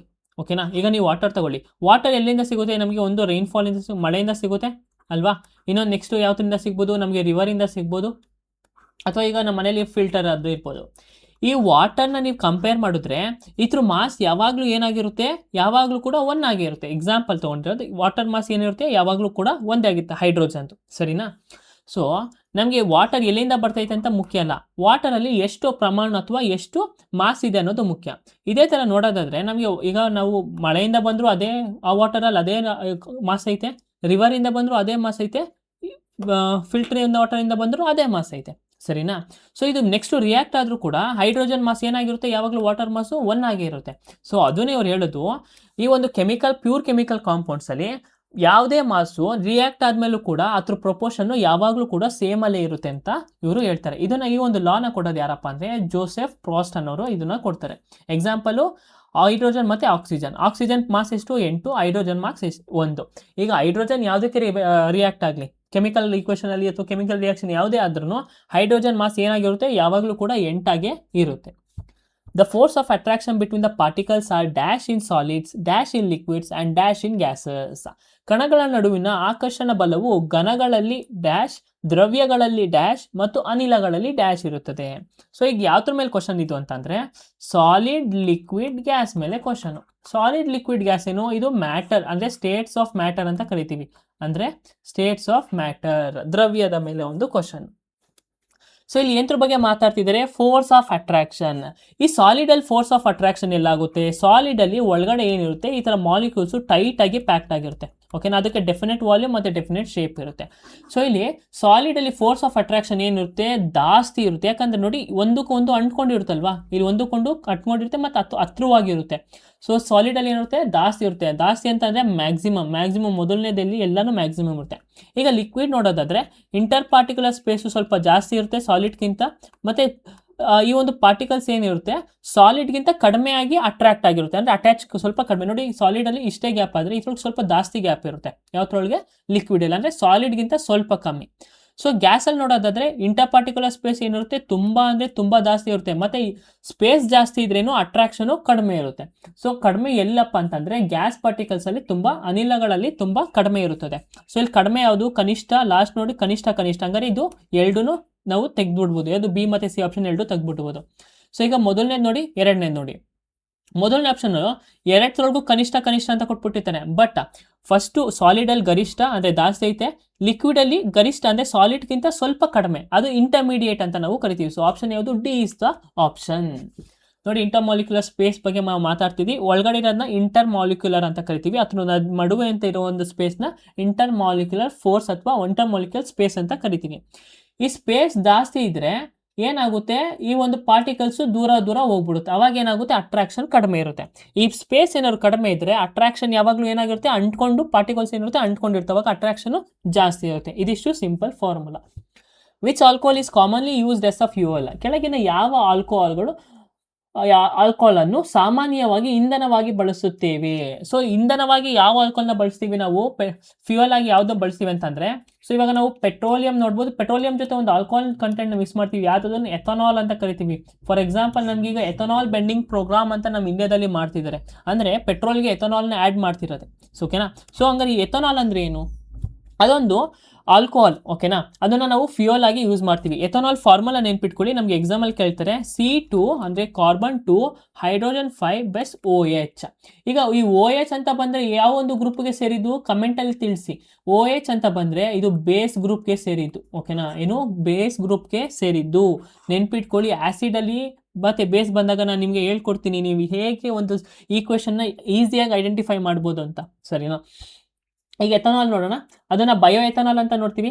ಈ ಬಯೋ ಎಥನಾಲ್ನ ನಾವು ಯಾವ ಥರದಿಂದ ಪ್ರೊಡ್ಯೂಸ್ ಮಾಡ್ತೀವಪ್ಪ ಅಂದರೆ, ನಾವು ಶುಗರ್ ಕೇನ್ ಅಂದರೆ ಕಬ್ಬು, ಓಕೆನಾ, ಕಬ್ಬಿನ ವೇಸ್ಟ್ ಇರುತ್ತಲ್ಲ ಮೊಲಾಸಸ್ ಅಂತ ಕರಿತೀವಿ, ಅದರಿಂದ, ಅಥವಾ ಮೇಯ್ಸ್ ಅಂದರೆ ಜೋಳದಿಂದ ನಾವು ಇದನ್ನು ತಯಾರಿಸ್ತೀವಿ, ಓಕೆನಾ. ಸೊ ಇದು ಯಾಕೆ ಪೆಟ್ರೋಲ್ ಜೊತೆಗೆ ಮಿಕ್ಸ್ ಮಾಡ್ತಾರೆ ಅಂತಂದರೆ, ಒಂದು ಪೊಲ್ಯೂಷನ್ ಕಡಿಮೆ ಆಗುತ್ತೆ, ಮತ್ತು ಕ್ಲಿಯರ್ ಆಗಿ ಬರ್ನ್ ಆಗುತ್ತೆ, ಕ್ಲೀನಾಗಿ ಬರ್ನ್ ಆಗುತ್ತೆ. ಸೊ ಇದಕ್ಕೆ ನಾವು ಇದನ್ನು ಪೆಟ್ರೋಲ್ ಜೊತೆಗೆ ಆ್ಯಡ್ ಮಾಡ್ತೀವಿ. ಇದನ್ನು E10 ಅಂತ ಕರಿತೀವಿ, E20 ಫ್ಯೂಲ್ಸ್ ಅಂತ ಕರಿತೀವಿ. ಈಗ ನೀವು ನೋಡ್ತಿರ್ಬೋದು, ಪೆಟ್ರೋಲ್ ನಾವು 100 ರೂಪಾಯಿ ಪೆಟ್ರೋಲ್ ಹಾಕ್ಸಿದ್ರೆ ನಮ್ಗೆ ನೀಟಾಗಿ ಮೈಲೇಜೇ ಬರ್ತಾ ಇಲ್ಲ, ಬೈಕಲ್ಲಿ ನಾವು ನೀಟಾಗಿ ಮೈಲೇಜೇ ಸಿಗಲ್ಲ. ಯಾಕೆ ಅಂತಂದರೆ ಅದರೊಳಗೆ ಎಥನಾಲ್ನ ಆ್ಯಡ್ ಮಾಡ್ತಿದ್ದಾರೆ. ನಮ್ಮ ಭಾರತದಲ್ಲಿ ಪೆಟ್ರೋಲಿಯಂಗೆ ಎಥನಾಲ್ನ ಆ್ಯಡ್ ಮಾಡ್ತಿದ್ದಾರೆ, ಮತ್ತು ಬೈಕ್ಗಳು ಬೇಗ ಹಾಳಾಗೋ ಚಾನ್ಸಸ್ ಜಾಸ್ತಿ ಆಗುತ್ತೆ, ಸರಿನಾ, ಯಾವಾಗ ಎಥನಾಲ್ನ ಆ್ಯಡ್ ಮಾಡಿದ್ರೆ. Which of the following is not a correct expression for electric power? ಈಗ ಎಲೆಕ್ಟ್ರಿಕ್ ಪವರ್ ಬಗ್ಗೆ ಮಾತಾಡ್ತಿದ್ದಾರೆ. ಏನು ಎಲೆಕ್ಟ್ರಿಕ್ ಪವರ್ ಅಂದರೆ ಏನು, ಎಷ್ಟು ಎಲೆಕ್ಟ್ರಿಸಿಟಿ ಕನ್ಸ್ಯೂಮ್ ಆಯಿತು ಅಂತ ಒಂದು ಮೆಜರ್ ಮಾಡೋದನ್ನ ಎಲೆಕ್ಟ್ರಿಕ್ ಪವರ್ ಅಂತ ನಾವು ಕರಿತೀವಿ, ಸರಿನಾ. ಫಾರ್ ಎಕ್ಸಾಂಪಲ್ ನೋಡಿ, ಈಗ electric power is the rate at which electric energy is consumed or converted. ಒಂದು ಎಲೆಕ್ಟ್ರಿಕ್ ಎನರ್ಜಿ ಎಷ್ಟು ಕನ್ವರ್ಟ್ ಆಯಿತು ಅದನ್ನು ಮೆಜರ್ ಮಾಡೋಕ್ಕೆ ನಾವು ಏನು ಮಾಡ್ತೀವಿ, ಎಲೆಕ್ಟ್ರಿಕ್ ಪವರ್ನ ಕಂಡುಹಿಡಿತೀವಿ, ಸರಿನಾ. ಸೊ ಈಗ ಇದ್ರ ಫಾರ್ಮುಲಾ ಏನು, ಈ ಓಮ್ಸ್ ಲಾ ಪ್ರಕಾರ ನೋಡಿದ್ರೆ power is equal to V into I ಅಂತ ಕರಿತೀವಿ, ಓಕೆನಾ. ಪವರ್ ಇಸ್ ಈಕ್ವಲ್ ಟು ಏನು, V ಇಂಟು I. ಸೊ ಇಲ್ಲಿ ಏನು ಕ್ವಶನ್ ಕೇಳಿದ್ದಾರೆ, which of the following is not a correct expression? Power is equal to ಏನು, V ಇಂಟು I, ಓಕೆನಾ. ನಾನು ಮುಂಚೆ ಎಲ್ಲ ಎಕ್ಸ್ಪ್ಲೇನ್ ಮಾಡಿದ್ದೀನಿ ನಿಮಗೆ, ಬಟ್ ಇದು ಇನ್ನೂ ಈಸಿ ಆದಲ್ಲ. ಮತ್ತು ನಮ್ಗೆ ಇಂಪಾರ್ಟೆಂಟ್ ನೋಡಿ, ಓಮ್ಸ್ ಲಾನ ನೀವು ಒಂದು ಬುಕ್ಕಲ್ಲಿ ಬರೆದು ಇಟ್ಕೊಬಿಡಿ, ಒಂದು ನೋಟ್ಸ್ ಮಾಡ್ಕೊಳ್ಳಿ, ನಿಮಗೆ ಓಮ್ಸ್ ಲಾ ಮೇಲೆ ಕ್ವಶನ್ಸ್ ಕೇಳ್ತಾರೆ, ಸರಿನಾ. ಆಮೇಲೆ ಈ ಓಮ್ಸ್ ಲಾ ಬಗ್ಗೆ ಮತ್ತು ಇವಾಗ ಈ ಕ್ವಶನ್ ಕೇಳ್ತಿದ್ದೀರಾ, ಅವಾಗ ಹತ್ರ ಒಂದು ಕ್ವಶನ್ ನೀವೇನಾರು ಆ ನೋಟ್ಸನ್ನು ನೀವು ಆ್ಯಡ್ ಮಾಡ್ಕೊಂಡಿಲ್ಲ ಅಂತಂದರೆ ಸ್ವಲ್ಪ ಸ್ಪೇಸ್ ಬಿಟ್ಟಿರಿ, ನೋಟ್ಸ್ ಆದಮೇಲೆ ಒಂದು 2-3 ಪೇಜ್ ಖಾಲಿ ಬಿಟ್ಟಿರಿ, ಈ ಒಂದು ಕ್ವಶನ್ ಆ್ಯಡ್ ಮಾಡ್ಕೊಂಡಿಲ್ಲ ಅಂದರೆ ಅಲ್ಲಿ ನೀವು ಆ್ಯಡ್ ಮಾಡ್ಕೊಳ್ಳಿ, ಈ ಥರ ಒಂದು ಕ್ವಶನ್ ಕೇಳಿದ್ದಾರೆ ಅಂತ, ಸರಿನಾ. If you get 2 more equivalent formulas, ಒಂದು ಈ ಥರ ಇರುತ್ತೆ, P is equal to I² into R ಅಂತ ಇರುತ್ತೆ, ಅಥವಾ P is equal to V²/R ಅಂತಲೂ ಇರುತ್ತೆ. ಸೊ ನಮಗೆ 3 ಥರ ಒಂದು ಕರೆಕ್ಟ್ ಫಾರ್ಮುಲಾ ಸಿಗುತ್ತೆ. ಒಂದು P is equal to VI, P is equal to I²R, P is equal to V²/R ಅಂತ ಇರುತ್ತೆ, ಸರಿನಾ. ಸೊ ನಮಗೆ ಯಾವುದು ಇದ್ರೊಳಗೆ ಫಾರ್ಮುಲಾ ಅಂದರೆ, which of the not correct expression ಅಂದರೆ R, ಓಕೆನಾ, R² ನಮಗೆ ಎಲ್ಲೂ ಬರಲ್ಲ. ಸೊ ಈ 3 ಕೂಡ ಕರೆಕ್ಟು ಫಾರ್ಮುಲಾ. ಓಮ್ಸ್ ಲಾ ಬಗ್ಗೆ ನೀವು ನೆನ್ಪಿಟ್ಕೊಳ್ಳೇಬೇಕು. Match of column A with column B ನೋಡಿ, ಆಸಿಡ್ ಕೊಟ್ಟಿದ್ದಾರೆ, ಬೇಸ್ ಕೊಟ್ಟಿದ್ದಾರೆ, ಆಸಿಡ್ ಪ್ಲಸ್ ಬೇಸ್ ಕೊಟ್ಟಿದ್ದಾರೆ, both conduct electricity. Column B produces OH ions in water, produces H plus or H3O plus ions in water from salt and water due to the presence of ions in the solution. Simple, ನಾನು ಈ ಒಂದು formula, chemical formula ನೆನ್ಪಿಟ್ಕೊಬಿಡಿ. ಆಸಿಡ್ಗೆ ಯಾವಾಗಲೂ ಯಾವುದಾದ್ರೂ ಒಂದು product ಗೊತ್ತಾಗ ಏನಿರುತ್ತೆ, H+ ಇರುತ್ತೆ ಅಥವಾ H3O ಇರುತ್ತೆ, ಓಕೆನಾ. ಅದು ಆಸಿಡ್ಗೆ ಅಯಾನ್ಸ್ಗಳು ಚೇಂಜ್ ಆಗುತ್ತೆ. ಸೊ ಈಗ ಬೇಸ್ಗೆ ಏನಿರುತ್ತೆ, ಬೇಸ್ಗೆ ಯಾವಾಗಲೂ OH- ಇರುತ್ತೆ. OH ಅಂತ ಎಲ್ಲೇ ಬಂದ್ರೂ ಅದು ಬೇಸ್ಗೆ ಸಂಬಂಧಪಟ್ಟಿದ್ದು. H3O ಅಥವಾ H ಆದಮೇಲೆ O ಬಂದರೆ ಅದು ಯಾವಾಗ್ಲೂ ಆಸಿಡ್ಗೆ ಸಂಬಂಧಪಟ್ಟಿದ್ದು. ನೆನ್ಪಿಟ್ಕೊಳ್ಳಿ, ಇದೊಂದು ನೆನ್ಪಿಟ್ಕೊಂಡ್ರೆ ನಾವು ಎಷ್ಟೊಂದು ಕ್ವಶನ್ಸ್ನ ಸಾಲ್ವ್ ಮಾಡ್ಬೋದು, ಯಾವುದು RRB D ಗ್ರೂಪಲ್ಲಿ, ಸರಿನಾ. ಸೊ ಈಗ ನೋಡಿ, ಬೇಸ್ ಅಂತ ಅಂದ್ರೇನು, ಈಗ ಬೇಸ್ ಅಂತ ಅಂದರೆ ಅದು OH ಅಲ್ಲಿ ಇರುತ್ತೆ, OH- ಅಯಾನ್ಸ್ ಇರುತ್ತೆ. ವಾಟರಲ್ಲೇನೋ OH- ಅಯಾನ್ಸ್, ಆ್ಯಸಿಡಲ್ಲೇನೋ OH+ ಅಯಾನ್ಸ್ ಇರುತ್ತೆ. ಸೊ B1 ಆಯಿತು, A3 ಆಯಿತು. ಇದಕ್ಕಿಂತ ಮುಂಚೆ ನಾವು ಪ್ರೀವಿಯಸ್ ಕ್ವಶನಲ್ಲಿ ನಾವು ಏನು ನೋಡಿದ್ವಿ, ಆಸಿಡ್ ಪ್ಲಸ್ ಬೇಸ್ ರಿಯಾಕ್ಟ್ ಆದರೆ ನಮ್ಗೆ ಏನು ಸಿಗುತ್ತೆ ಅಂತ ಮೊದಲನೇ ಕ್ಲಾಸಲ್ಲಿ ಮೊದಲನೇ ಕ್ವಶನ್ ನಾವು ನೋಡಿದ್ವಿ ಓಕೆನಾ. ಅಂದರೆ ಒಂದು ಕ್ವಶನ್ ನಾವು ಆಸಿಡ್ ಪ್ಲಸ್ ಬೇಸ್ ರಿಯಾಕ್ಟರ್ ನಮ್ಗೆ ಏನು ಸಿಗುತ್ತೆ ಅಂತ ನಾವು ನೋಡಿದ್ವಿ ಮೊದಲನೇ ಕ್ಲಾಸಲ್ಲಿ. ಸೊ ಈಗ ಏನು ಸಿಗುತ್ತೆ, ಆಸಿಡ್ ಪ್ಲಸ್ ಬೇಸ್ ರಿಯಾಕ್ಟರ್ ನಮ್ಗೆ ಏನಿರುತ್ತೆ, ಸಾಲ್ಟ್ ಮತ್ತು ವಾಟರ್ ಸಿಗುತ್ತೆ. ಆ ಒಂದು ರಿಯಾಕ್ಷನ್ ನಾವು ಏನಂತ ಕರಿತೀವಿ, ನ್ಯೂಟ್ರಲೈಸೇಷನ್ ರಿಯಾಕ್ಷನ್ ಅಂತ ಕರಿತೀವಿ. ಈ ನ್ಯೂಟ್ರಲೈಸೇಷನ್ ರಿಯಾಕ್ಷನ್ ನಾವು ನೆನ್ನೆನೂ ಡಿಸ್ಕಸ್ ಮಾಡಿದ್ವಿ, ಯಾವಾಗ ಡಿಕಂಪೋಸಿಷನ್ ಅಥವಾ ಡಬಲ್ ಡಿಸ್ಪ್ಲೇಸ್ಮೆಂಟ್ ರಿಯಾಕ್ಷನ್ನಲ್ಲಿ. ಅರ್ಥ ಆಯ್ತಾ, ಹೇಗೆ ಟಾಪಿಕ್ಸ್ಗಳು ಕಾನ್ಸೆಪ್ಟ್ಸ್ಗಳು ಒಂದಕ್ಕೊಂದು ಸಂಬಂಧಪಟ್ಟಿದೆ ಅಂತ. ಈಗ ಹಂಗೂ ಇಲ್ದೇನೆ ನೀವು ಸಿನ ಬರೀ ಇದು ಯಾವುದು ಗೊತ್ತಿಲ್ಲ ಅಪ್ಪ, ಬರೀ ಸಿ ಗೊತ್ತಿದ್ದಿದ್ರೆ ಆಸಿಡ್ ಪ್ಲಸ್ ಬೇಸು ರಿಯಾಕ್ಟ್ ಆದ್ರೆ ಏನು ಸಿಗುತ್ತೆ ನಮಗೆ, ಸಾಲ್ಟ್ ಮತ್ತು ವಾಟರ್ ಸಿಗುತ್ತೆ. ಈಗ ಸಿ3 ಯಾವುದಪ್ಪ ಆಪ್ಷನ್ ಐತಿ ಇಲ್ಲಿ, ಸಿ3 ಆಪ್ಷನ್ ಇದು ಒಂದೇ ಇರೋದು. ಸೊ ಆಪ್ಷನ್ ಏನು, D will be the correct answer. ಇದ್ರೊಳಗೆ ಒಂದು ಆಪ್ಷನ್ ಗೊತ್ತಿದ್ರು ನಿಮಗೆ ಆನ್ಸರ್ ಮಾಡೋಕ್ಕೆ ಈಸಿ ಆಗುತ್ತೆ, ಸರಿನಾ. ಸೊ ಅದಕ್ಕೆ ಹೇಳೋದು PYQ ಎಷ್ಟು ಇಂಪಾರ್ಟೆಂಟ್ ನಮಗೆ ಅಂತ. ನಾನೆಲ್ಲ ನಿಮಗೆ ನೋಟ್ಸಲ್ಲಿ ಕೊಟ್ಟಿರ್ತೀನಿ, ನೀವು ಟೆಲಿಗ್ರಾಮ್ ಗ್ರೂಪಲ್ಲಿ ಡೌನ್ಲೋಡ್ ಮಾಡಿಕೊಂಡು ಮತ್ತೆ ರಿವಿಷನ್ ಮಾಡ್ಕೋಬೋದು. Which phenomena shows the role of the cell wall in osmosis. ಆಸ್ಮೋಸಿಸ್ನಲ್ಲಿ ಜೀವಕೋಶ ಗೋಡೆಯ ಪಾತ್ರವನ್ನು ಯಾವ ವಿದ್ಯಮಾನವು ತಯಾರಿಸುತ್ತದೆ. ಸೊ ಈಗ ಆಸ್ಮೋಸಿಸ್ ಅಂದ್ರೇನು, ಕೀ ಟರ್ಮಿನಾಲಜಿ ಏನು, ಆಸ್ಮೋಸಿಸ್. ಈಗ ಆಸ್ಮೋಸಿಸ್ ಅಂದ್ರೇನು, ಈ osmosis is a movement of water, ಅಂದರೆ ನೀರಿನ ಮಾಲಿಕ್ಯೂಲ್ಸು ಮೂವ್ಮೆಂಟ್ ಆಗುತ್ತೆ. ಎಲ್ಲಿಂದ ಅಂದರೆ ಸೆಲೆಕ್ಟಿವ್ಲಿ ಪರ್ಮಿಯಬಲ್ ಮೆಂಬ್ರೈನ್, ಓಕೆನೇನು, ಸೆಲೆಕ್ಟಿವ್ಲಿ ಅರೆಪಾರಗಮ್ಯ ಪೊರೆಯ ಮೂಲಕ ನೀರಿನ ಅಣುಗಳು ಹೆಚ್ಚು ನೀರಿನ ಸಾಂದ್ರತೆಯಿಂದ ಕಡಿಮೆ ನೀರಿನ ಸಾಂದ್ರತೆ ಕಡೆಗೆ ಚಲಿಸುವ ಪ್ರಕ್ರಿಯೆ ನಾವೇನಂತ ಕರಿತೀವಿ, ಆಸ್ಮೋಸಿಸ್ ಅಂತ ಕರಿತೀವಿ. It is the movement of water molecules through a semipermeable membrane from a region of higher concentration to the lower concentration. ಈ ಥರ ಒಂದು ಮೂಮೆಂಟ್ನ ನಾವೇನಂತ ಕರಿತೀವಿ, ಆಸ್ಮೋಸಿಸ್ ಅಂತ ಕರಿತೀವಿ, ಓಕೆನಾ. ಸೊ ಈಗ ವಾಟರು ಹೈಯರ್ ಕಾನ್ಸಂಟ್ರೇಷನಿಂದ ಎಲ್ಲಿ ಮೂವ್ ಆಗುತ್ತೆ, ಲೋವರ್ ಕಾನ್ಸಂಟ್ರೇಷನ್ಗೆ ಮೂವ್ ಆಗುತ್ತೆ, ಸರಿನಾ. ಈ ಥರ ಒಂದು ಆಸ್ಮೋಸಿಸ್ ಪ್ರಾಸೆಸ್ನ ಪ್ಲ್ಯಾಂಟಲ್ಲಿ ಏನಾದರೂ ಆದರೆ ಅದನ್ನ ಏನಂತ ಕರಿತೀವಿ ನಾವು, ಪ್ಲಾಸ್ಮೋಸಿಸ್ ಅಂತ ಕರಿತೀವಿ. ಪ್ಲಾಸ್ಮೋಸಿಸ್ ಅಂತ ನಾವು ಇದನ್ನು ಕರಿತೀವಿ, ಸರಿನಾ. ಸೊ ಇಲ್ಲಿ ಎಂತ್ರ ಬಗ್ಗೆ ಕೇಳಿದರೆ, ಶೋಸ್ ದ ಸೆಲ್ ವಾಲ್ ಎಲ್ಲಿ ಇರುತ್ತೆ, ಪ್ಲಾಂಟ್ಸಲ್ಲಿ ಇರುತ್ತೆ ಅಲ್ವಾ. ಪ್ಲಾಂಟ್ಸಲ್ಲಿ ಮೂವ್ಮೆಂಟ್ ಆದರೆ ನಾವೇನಂತ ಕರಿತೀವಿ, ನಾವು ಪ್ಲಾಸ್ಮೋಸಿಸ್ ಅಂತ ಕರಿತೀವಿ. ಸೊ ಮೊದಲನೇ ಆಪ್ಷನ್ ನೋಡಿ, plasmolysis observed when living plants cell lose the water. So ಮೊದಲನೇ ಆಪ್ಷನ್ನೇ ಆನ್ಸರ್ ಆಗಿರುತ್ತೆ. ಈಗ ಡಿಫ್ಯೂಷನ್ ಅಂದ್ರೆ ಏನು, ಇಲ್ಲಿ ಬರೀ ಸೆಮಿ ಪರ್ಮಿಯಬಲ್ ಮೆಂಬ್ರೇನಲ್ಲಿ ಮಾತ್ರ ಹೋಗುತ್ತೆ. ಡಿಫ್ಯೂಷನ್ ಅಂದರೆ ಅಷ್ಟೇ, ಇದ್ರೊಳಗೇನು ಬರೀ ವಾಟರ್ ಮಾಲಿಕ್ಯೂಲ್ಸು ಸೆಲೆಕ್ಟಿವ್ ಪರ್ಮಿಯಬಲ್ ಮೆಂಬ್ರೇನಲ್ಲಿ ಮಾತ್ರ ಹೋಗುತ್ತೆ. ಅಲ್ಲಿ ಹಂಗಲ್ಲ, ಅಲ್ಲಿ ಎಲ್ಲ ಒಂದು ಮೆಂಬ್ರೇನು ಒಳಗೂ ಹೋಗುತ್ತೆ. ಅದು ಎಲ್ಲ ಒಂದು ಸೆಲೆಕ್ಟಿವ್ ಆಗಿ ಅಂತ ಏನಿಲ್ಲ. The water molecules move from the higher concentration lower concentration, ಅದನ್ನು ನಾವು ಡಿಫ್ಯೂಷನ್ ಅಂತ ಕರಿತೀವಿ, ಸರಿನಾ. So option number A will be the answer. ಈಗ ಒಂದು ಪ್ಲಾಂಟ್ ಸೆಲ್ಲಲ್ಲಿ ನಾವು ವಾಟರ್ ಏನಾದ್ರು ಎಂಟರ್ ಆದರೆ, ಓಕೆನಾ. ಈಗ ವಾಟರ್ ಏನಾದರೂ ಒಂದು ಸೆಲ್ಗೆ ಎಂಟರ್ ಆದರೆ, ಈಗ ಇದು ಸೆಲ್ ಅಂತ ಅನ್ಕೊಳ್ಳಿ. ಈ ವಾಟರ್ ಏನಾದ್ರು ಇದ್ರೊಳಗಡೆ ಹೋದರೆ ಅದೇನಾಗುತ್ತೆ, ಈ ಸೆಲ್ಲು ದಪ್ಪ ಆಗುತ್ತೆ, ಓಕೆನಾ. ಸೆಲ್ ಏನಾಗುತ್ತೆ, ದಪ್ಪ ಆಗುತ್ತೆ, ಅದು ಟರ್ಜಿಡ್ ಆಗುತ್ತೆ ಅಂತ ಕರಿತೀವಿ. ಇನ್ ಕೇಸು ಈ ಸೆಲ್ಲಿಂದ ಏನಾದರೂ ಈ ವಾಟರ್ ಏನಾದ್ರು ರಿಮೂವ್ ಆಗೋದ್ರೆ, ಈ ವಾಟರ್ ಏನಾಗ್ಬಿಡುತ್ತೆ, ಶ್ರಿಂಕ್ ಆಗ್ಬಿಡುತ್ತೆ. ಈಗ ಕ್ರಶ್ ಮಾಡ್ಬಿಡ್ತೀವಲ್ವ ಪೇಪರ್ನ, ನಾವು ಕ್ರಶ್ ಆದಾಗ ಹೆಂಗೋತ್ತೆ, ಮುದ್ರಕೊಂಡಂಗೆ ಆಗ್ಬಿಡಲ್ವಾ, ಆ ಥರ ಆಗ್ಬಿಡುತ್ತೆ. ಸೊ ಅದನ್ನು ನಾವು ಏನಂತ ಕರಿತೀವಿ, ಪ್ಲಾಸ್ಮೋಸಿಸ್ ಅಂತ ಕರಿತೀವಿ. ಈಗ ಸೆಲ್ಲಿಂದ ಏನಾದರೂ ವಾಟರ್ ಈಚೆಗಡೆ ಹೋಯ್ತು ಅಂದರೆ ಅದನ್ನು ಪ್ಲಾಸ್ಮೋಸಿಸ್ ಅಂತ ನಾವು ಕರಿತೀವಿ. A rainbow is formed in the sky after rain which is due to dash. ಮಳೆಯ ನಂತರ ಆಕಾಶದಲ್ಲಿ ಕಾಮನಬಿಲ್ಲು ಕಾಣಿಸಿಕೊಳ್ಳಲು ಕಾರಣ. ಸೊ ಈಗ ಕಾಮನಬಿಲ್ಲು ಯಾಕೆ ಕಾಣಿಸ್ಕೊಳ್ಳುತ್ತೆ, ಈಗ ರೈನ್ ಡ್ರಾಪ್ಸ್, ಈಗ ಮಳೆ ಹನಿ ಅಂದ್ಕೊಳ್ಳಿ ಇದನ್ನ, ಓಕೆನಾ. ಇದನ್ನ ಮಳೆ ಹನಿ ಅಂದ್ಕೊಳ್ಳಿ. ಈ ಮಳೆ ಹನಿ ಒಳಗಡೆ ಏನಾಗುತ್ತೆ, ಸೂರ್ಯನ ಕಿರಣ ಪಾಸ್ ಆಗುತ್ತೆ, ಓಕೆನಾ. ಈ ಸೂರ್ಯನ ಕಿರಣ ಪಾಸ್ ಆದಾಗ ಲೈಟ್ ಏನಾಗುತ್ತೆ, ರಿಫ್ಲೆಕ್ಟ್ ಅಂದರೆ ಈ ಬೆಂಡ್ ಆಗುತ್ತೆ. ಈ ಥರ ಒಂದು ಇದನ್ನು ನಾನು ಏನಂತ ಅಂದಿದ್ದೆ, ಈಗ ಒಂದು ಮೀಡಿಯಮ್ಗೆ ಪಾಸ್ ಆಗ್ಬಿಟ್ಟು ಲೈಟ್ ಬೆಂಡ್ ಆದರೆ ಏನಂತ ಅಂದಿದ್ದೆ ನಾನೇನೆ, ಅದನ್ನು ರಿಫ್ರಾಕ್ಷನ್ ಅಂತ ಅಂದಿದ್ದೆ, ಓಕೆನಾ. ಈಗ ಇನ್ ಕೇಸ್ ಈ ವಾಟರ್ ಡ್ರಾಪ್ಗೆ ಏನಾದರೂ ಲೈಟ್ ಬಂದು ಹಿಂಗೆ ಬೌನ್ಸ್ ಬ್ಯಾಕ್ ಆಗಿದೆ, ಅದನ್ನು ರಿಫ್ಲೆಕ್ಷನ್ ಅಂತ ಕರಿತೀವಿ. ಈ ವಾಟರ್ ಡ್ರಾಪ್ ಒಳಗಡೆ ಹೋಗ್ಬಿಟ್ಟು ಬೆಂಡ್ ಆದರೆ ಆ ಒಂದು ರೇ ಆಫ್ ಲೈಟ್, ಅದು ನಾವೇನಂತ ಕರಿತೀವಿ, ರಿಫ್ರಾಕ್ಷನ್ ಅಂತ ಕರಿತೀವಿ, ಸರಿನಾ. ಈಗ ರಿಫ್ರಾಕ್ಟ್ ಆಗ್ಬಿಟ್ಟು ಇದು ಏನಾಗ್ತೈತೆ, ಡಿಸ್ಪರ್ಸ್ ಆಗ್ತೈತೆ, ಓಕೆನಾ. ಸೊ ಫಾರ್ ಎಕ್ಸಾಂಪಲ್ ನೋಡಿ, ಇವಾಗ ಇದು ಒಂದು ನೀರಿನ ಹನಿ ದೊಡ್ಡದಾಗಿ ತಗೊಂಡಿದ್ದೀನಿ.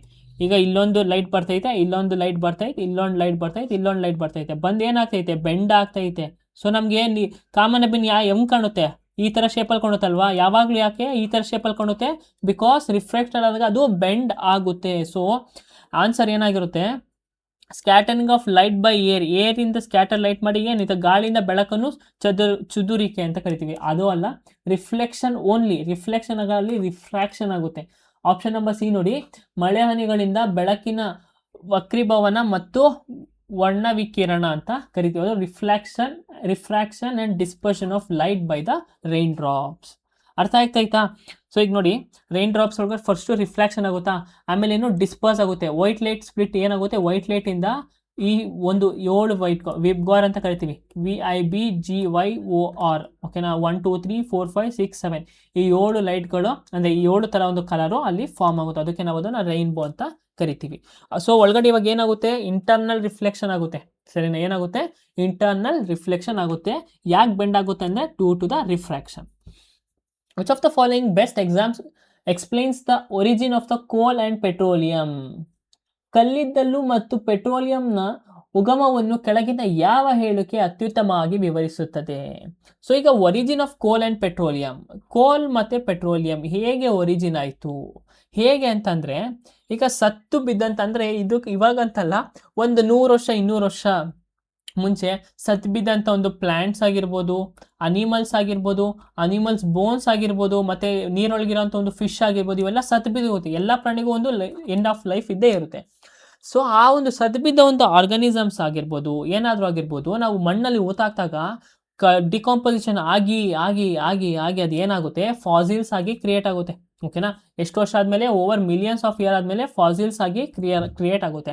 ಅದಕ್ಕೋಸ್ಕರ ನಾವು ಪೆಟ್ರೋಲಿಯಂ ಮತ್ತು ಕೋಲ್ನ ನಾವು ಏನು ಮಾಡ್ತೀವಿ, ಡಿಗ್ ಮಾಡಿ ತೆಗಿತೀವಿ. ಯಾವಾಗ ಡಿಗ್ ಮಾಡಿ ತೆಗಿತೀವಿ ಅಂದರೆ, ಇದು ಭೂಮಿ ಅಂತಂದರೆ ಇದ್ರೊಳಗಡೆ ಪೈಪ್ ಹಾಕ್ಬಿಟ್ಟು ಇಲ್ಲಿಂದ ನಾವು ಕೋಲು ಪೆಟ್ರೋಲಿಯಂ ಹೇಳ್ಕೊಂಡಿರ್ತೀವಿ. ಯಾಕೆ, ಆ ಕೋಲ್ ಮತ್ತು ಪೆಟ್ರೋಲಿಯಂ ಏನಾಗುತ್ತೆ, ಡಿಕಂಪೋಸಿಷನ್ ಆಗಿ ಆಗಿ ಫುಲ್ಲು ಭೂಮಿ ಒಳಗಡೆ ಹೋಗ್ಬಿಟ್ಟಿರುತ್ತೆ. ಸರಿನಾ? So fossilisation of plants and animals undergo high temperature and pressure over millions of years. Okay, ಇದೇ answer. Option number A will be the answer. Decomposition of volcanic rocks under high pressure. So ಈಗ volcanic ರಾಕ್ಸಿಂದ ನಮ್ಗೆ ಯಾವ ಒಂದು rock ಸಿಗುತ್ತೆ, basalt rock ಸಿಗುತ್ತೆ. ಓಕೆನಾ? Basalt rock ಸಿಗುತ್ತೆ. ಅಂದರೆ ಇದು ವಾಲ್ಕೆನೋ ಅಂತಂದರೆ, ಈ ವಾಲ್ಕೆನಿಂದ ಹಿಂಗೆ ಬರುತ್ತಲ್ಲ, ಲಾವಾಯಿಂದ ಈಚೆ ಬರುತ್ತಲ್ವಾ, ಈ ಲಾವಾ ಬಂದು ಏನಾಗುತ್ತೆ, ಈಚೆಗಡೆ ಬಂದು ಗಟ್ಟಿ ಆಗುತ್ತೆ. ಓಕೆ, ಆ ಒಂದು ರಾಕ್ನ ನಾವೇನಂತ ಕರಿತೀವಿ, ಬಸಾಲ್ಟ್ ರಾಕ್ ಅಂತ ಕರಿತೀವಿ, ಅಥವಾ ಬ್ಲ್ಯಾಕ್ ರಾಕ್, ಅಥವಾ ಕಾರ್ಬನ್ ಕಂಟೆಂಟ್ ಜಾಸ್ತಿ ಇರುತ್ತೆ.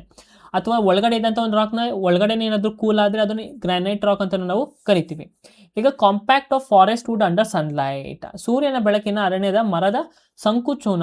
ಸೊ ಈಗ ಈ ಥರ ಒಂದು ಸುಟ್ಟರೆ ನಮ್ಗೆ ಯಾವುದೇ ಥರ ಒಂದು ಫಾಸಿಲ್ ಫ್ಯೂಲ್ಸು ಸಿಗಲ್ಲ ನಮಗೆ. Crystallisation of minerals under the sea bed, ಮಿನರಲ್ಸ್ದ ಒಂದು ಅಂದರೆ ಒಂದು ಕಲ್ಲಿನ ಥರ ಆಗಿ ಕುತ್ಕೊಬಿಟ್ಟಿರುತ್ತೆ, ಯಾವುದು, ಸಿ ಬೆಡ್ ಅಂಡರಲ್ಲಿ. ಸೊ ಸಿ ಬೆಡ್ ಅಂಡರಲ್ಲಿ ಮಾತ್ರ ನಮಗೆ ಫಾಸಿಲ್ ಸಿಗೋದು ಇಲ್ಲ, ಎಲ್ಲ ಕಡೆನೂ ನಮಗೆ ಸಿಗುತ್ತೆ. ಸೊ ಕೋಲ್ ಪೆಟ್ರೋಲಿಯಂನ ಫಾಸಿಲ್ ಫ್ಯೂಲ್ಸ್ ಅಂತ ಕರಿತೀವಿ. ಕೋಲ್ ಹೇಗೆ ಫಾರ್ಮ್ ಆಗುತ್ತೆ ಅಂದರೆ ನೋಡಿ, dead plants buried under the earth. ಅಂದರೆ ಊತಾಕಿರ್ತಾರಲ್ಲ, ಒಂದು ಪ್ಲಾಂಟ್ಗಳನ್ನ ಊತಾಕಿರ್ತಾರಲ್ಲ, ಅವಾಗ ಅದೇನಾಗುತ್ತೆ, ಮಿಲಿಯನ್ಸ್ ಆಫ್ ಇಯರ್ಸ್ ಹೋಯ್ತಾ ಹೈ ಟೆಂಪರೇಚರ್ ಮತ್ತು ಪ್ರೆಷರಿಂದ ಅದೇನಾಗಿ ಕನ್ವರ್ಟ್ ಆಗುತ್ತೆ, ಕೋಲ್ ಮತ್ತು ಪೆಟ್ರೋಲಿಯಂ ಆಗಿ ಕನ್ವರ್ಟ್ ಆಗುತ್ತೆ. ಸರಿನಾ? ಸೊ ಈಗ ಪೆಟ್ರೋಲಿಯಮ್ ಎಲ್ಲಿಂದ ಎಕ್ಸ್ಟ್ರಾಕ್ಟ್ ಮಾಡ್ತಾರೆ, ಮೆರೈನ್ ಪ್ಲಾಂಟ್ಸ್ ಆ್ಯಂಡ್ ಅನಿಮಲ್ಸ್ ಅದ್ರ ಒಳಗಡೆ ಹೋಗಿ ಸತ್ತೋಗ್ಬಿಟ್ಟಿರುತ್ತಾ ಮೆರೈನ್. ಈಗ ದೊಡ್ಡ ವೇಲ್ ಇರುತ್ತೆ, ದೊಡ್ಡ ತಿಮಿಂಗ್ಲಾಗ ಮೀನುಗಳು ಇರುತ್ತೆ. ಆ ಮೀನುಗಳು ಸತ್ತ ಮೇಲೆ ಏನಾಗುತ್ತೆ, ಅದು ಒಳಗಡೆ ಅಂದರೆ ಓಷನ್ ಒಳಗಡೆ ಅದು ಡಿಕಾಂಪೋಸಿಷನ್ ಆಗುತ್ತೆ. ಅದಕ್ಕೋಸ್ಕರ ನಾವು ಪೆಟ್ರೋಲಿಯಂನ ನಾವು ಮೆರೈನ್ ಸೀ ಬೆಡ್ ಅನ್ನು ನಾವು ಅದನ್ನು ಎಕ್ಸ್ಟ್ರಾಕ್ಟ್ ಮಾಡ್ತೀವಿ. ನೋಡಿ, ಇದು ಪೆಟ್ರೋಲಿಯಂನ ಹೀಗೆ ಎಕ್ಸ್ಟ್ರಾಕ್ಟ್ ಮಾಡ್ತೀವಿ, ಕೋಲ್ನ ಹೀಗೆ ಎಕ್ಸ್ಟ್ರಾಕ್ಟ್ ಮಾಡ್ತೀವಿ. ಅದಕ್ಕೋಸ್ಕರ ನೋಡಿ, ಇಲ್ಲಿಂದ ನಾವು ಹಿಂಗೆ ಡ್ರಿಲ್ ಮಾಡಿ ಆಯಿಲ್ ಆ್ಯಂಡ್ ಡೆಪಾಸಿಟ್ ಸಿಗೋ ಗಂಟ ಅಲ್ಲಿ ಗಂಟ ಡ್ರಿಲ್ ಮಾಡಿ ಅಲ್ಲಿಂದ ನಾವು ಕೋಲ್ನ ಎತ್ಕೊಳ್ತೀವಿ. ಈಗ ನೆಕ್ಸ್ಟ್ ಕ್ವಶನ್ ನೋಡೋಣ. Which of the following statements about momentum is true? ಅವೇಗ ಅಂತ ಕರಿತೀವಿ ಮೊಮೆಂಟಮ್ನ. ಈ ಅವೇಗನ ಕುರಿತು ಕೆಳಗಿನ ಯಾವ ಹೇಳಿಕೆ ಸರಿ ಅಂತ ಕೇಳಿದರೆ, ಸೊ ಇವಾಗ ಕೀವರ್ಡ್ ಯಾವುದು, ಮೊಮೆಂಟಮ್. ಮೊಮೆಂಟಮ್ ಏನು ಮೊಮೆಂಟಮ್ ಅಂದರೆ, ಅವೇಗ ಅಂದರೆ ಏನು? ಎಕ್ಸಾಂಪಲ್ ಕೊಟ್ಟು ಹೇಳೋದಾದ್ರೆ ನೋಡಿ, ಇಲ್ಲಿ ಒಂದು ಟ್ರಕ್ ಐತೆ ಅಥವಾ ಲಾರಿ ಟಿಪ್ಪರ್ ಅಂತ ಅಂದ್ಕೊಳ್ಳಿ, ಇಲ್ಲಿ ಒಂದು ಸೈಕಲ್ ಐತೆ. ನಾನು ಇವಾಗ ನಿಮ್ಗೊಂದು ಟಾಸ್ಕ್ ಕೊಡ್ತೀನಿ. ಏನಪ್ಪ ಅಂತಂದರೆ, ನೀವು ಹೋಗಿ ಈ ಲಾರಿನ ತಡಿಬೇಕು ಮತ್ತು ಈ ಸೈಕಲ್ನ ತಡಿಬೇಕು. ಸರಿನಾ? ಇದೇ ನಿಮಗೆ ಟಾಸ್ಕ್. ನೀವು ಆರಾಮಾಗಿ ಸೈಕಲ್ನ ತಡಿಬೋದು, ಬಟ್ ಆ ಲಾರಿ ಅಥವಾ ಟ್ರಕ್ನ ತಡಿಯೋಕ್ಕಾಗಲ್ಲ. ಯಾಕೆ ಅಂದರೆ ಈ ಟ್ರಕ್ಕಲ್ಲಿ ಏನೈತೆ, ಈ ಟ್ರಕ್ಕಿಗೆ ಜಾಸ್ತಿ ಮೊಮೆಂಟಮ್ ಐತೆ. ಅಂದರೆ ಈ ಟ್ರಕ್ನ ಮಾಸ್ ಏನೈತೆ, ಮಾಸ್ ಅಥವಾ ವೆಯ್ಟ್ ಅಂತ ಕರಿತೀವಲ್ವಾ, ವೆಯ್ಟ್ ಏನೈತೆ, ಜಾಸ್ತಿ ಐತೆ. ಓಕೆನಾ? ಸೊ ಯಾವೊಂದು ಆಬ್ಜೆಕ್ಟ್ನ ನಾವು ತಡಿಯೋಕ್ಕಾಗಲ್ಲ ನೋಡಿ, ಅದನ್ನು ನಾವು ಮೊಮೆಂಟಮ್ ಅಂತ ಕರಿತೀವಿ. ಮೊಮೆಂಟಮ್ ಏನು ಹೇಳುತ್ತೆ ಅಂದರೆ, it tells us how difficult it to stop a moving object. ಒಂದು ಮೂವ್ ಆಗ್ತಿರೋ ಒಂದು ಆಬ್ಜೆಕ್ಟ್ನ ಅದು ನಮ್ಮ ಕೈಲಿ ಏನಾದ್ರು ಕಷ್ಟ ಆದರೆ ಅದನ್ನು ನಿಲ್ಸೋಕ್ಕೆ ಅದನ್ನು ಮೊಮೆಂಟಮ್ ಅಂತ ಕರಿತೀವಿ. ಫಾರ್ ಎಕ್ಸಾಂಪಲ್, ಇವಾಗ ನಾವು ಕ್ರಿಕೆಟ್ ನೋಡ್ತಿರ್ತೀವಿ. ಫಾರ್ ಎಕ್ಸಾಂಪಲ್, ಬ್ಯಾಟ್ಸ್ಮನ್ನೇ ಒಂದು ಬಾಲ್ನ ಹೊಡೆದ. ಓಕೆನಾ? ಆ ಬಾಲ್ನ ನಾವು ಆರಾಮಾಗಿ ಕ್ಯಾಚ್ ಹಿಡಿತೀವಿ. ಯಾಕೆ? ಆ ಬಾಲ್ನ ವೆಯ್ಟು ಕಡಿಮೆ, ಬಾಲ್ ವೆಯ್ಟ್ ಕಡಿಮೆ ಇದ್ದರೆ ನಾವು ಮೊಮೆಂಟಮ್ನ ಆರಾಮಾಗಿ ಮಾಡ್ಬೋದಲ್ಲ, ಅಂದರೆ ಕ್ಯಾಚ್ ಆರಾಮಾಗಿ ಹಿಡಿಬೋದು. ಇನ್ ಕೇಸ್ ಈ ಬಾಲ್ ವೆಯ್ಟ್ ಏನಾದರೂ 1 kg 2 kg ಅಂತ ಇದ್ದರೆ ಆ ಬಾಲ್ನ ನಾವು ಹಿಡಿಯೋಕ್ಕೆ ಆಗಲ್ಲ. ಯಾಕಂದರೆ ಆ ವೆಯ್ಟನ್ನು ಆ ಒಂದು ಆಬ್ಜೆಕ್ಟ್ ವೆಯ್ಟ್ ಏನಿರುತ್ತೆ ಜಾಸ್ತಿ ಇರುತ್ತೆ. ಅದನ್ನು ನಾವೇನಂತ ಕರಿತೀವಿ, ಮೊಮೆಂಟಮ್ ಅಂತ ಕರಿತೀವಿ. ಓಕೆನಾ. ಸೊ ಈಗ ಮೊಮೆಂಟಮ್ನ ನಾವು ಹೇಗೆ ಎಕ್ಸ್ಪ್ರೆಸ್ ಮಾಡ್ತೀವಿ, ಮೊಮೆಂಟಮ್ನ ಪಿಯಿಂದ ರೆಪ್ರೆಸೆಂಟ್ ಮಾಡ್ತೀವಿ. ಮೊಮೆಂಟಮಲ್ಲಿ ಏನೇನಿರುತ್ತೆ, ಒಂದು ಮಾಸು, ಅಂದರೆ ಆ ಒಂದು ಟ್ರಕ್ಕಲ್ಲಿ ಏನಿತ್ತು ವೆಯ್ಟ್ ಇತ್ತು. ಓಕೆನಾ, ಟ್ರಕ್ಕಲ್ಲಿ ಏನಿತ್ತು ವೆಯ್ಟ್ ಇತ್ತು, ಅದನ್ನು ನಾವೇನಂತ ಬರಿತೀವಿ, ಎಮ್ ಅಂತ ಬರಿತೀವಿ.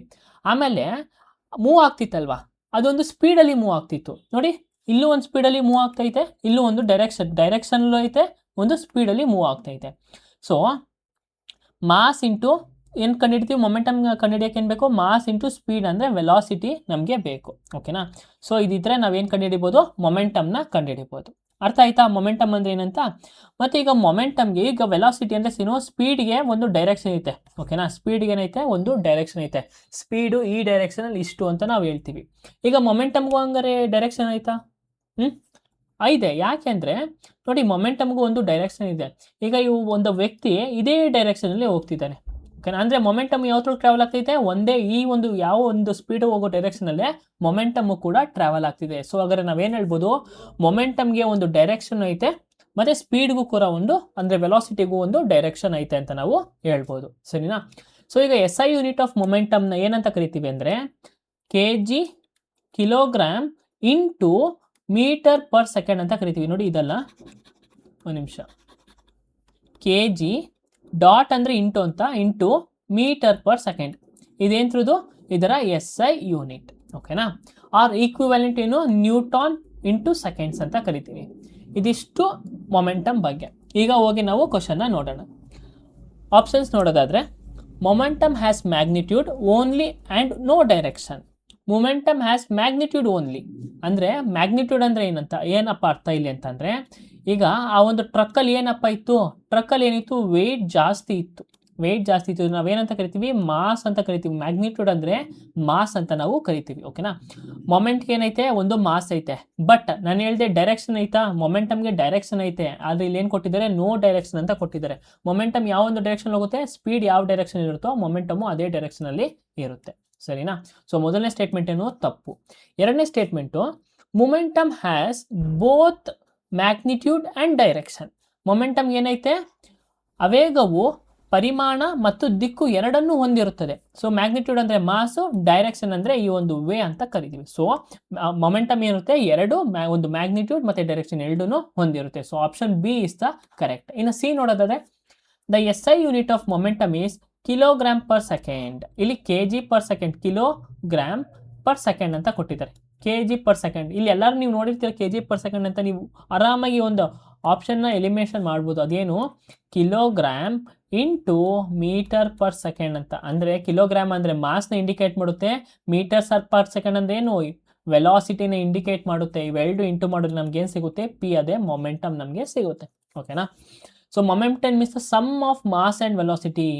ಮಾಸು ಪ್ಲಸ್ ವೆಲಾಸಿಟಿ ಸಿಗೋರೆ ನಮಗೆ ಮೊಮೆಂಟಮ್ ಸಿಗುತ್ತಾ, ತಪ್ಪು.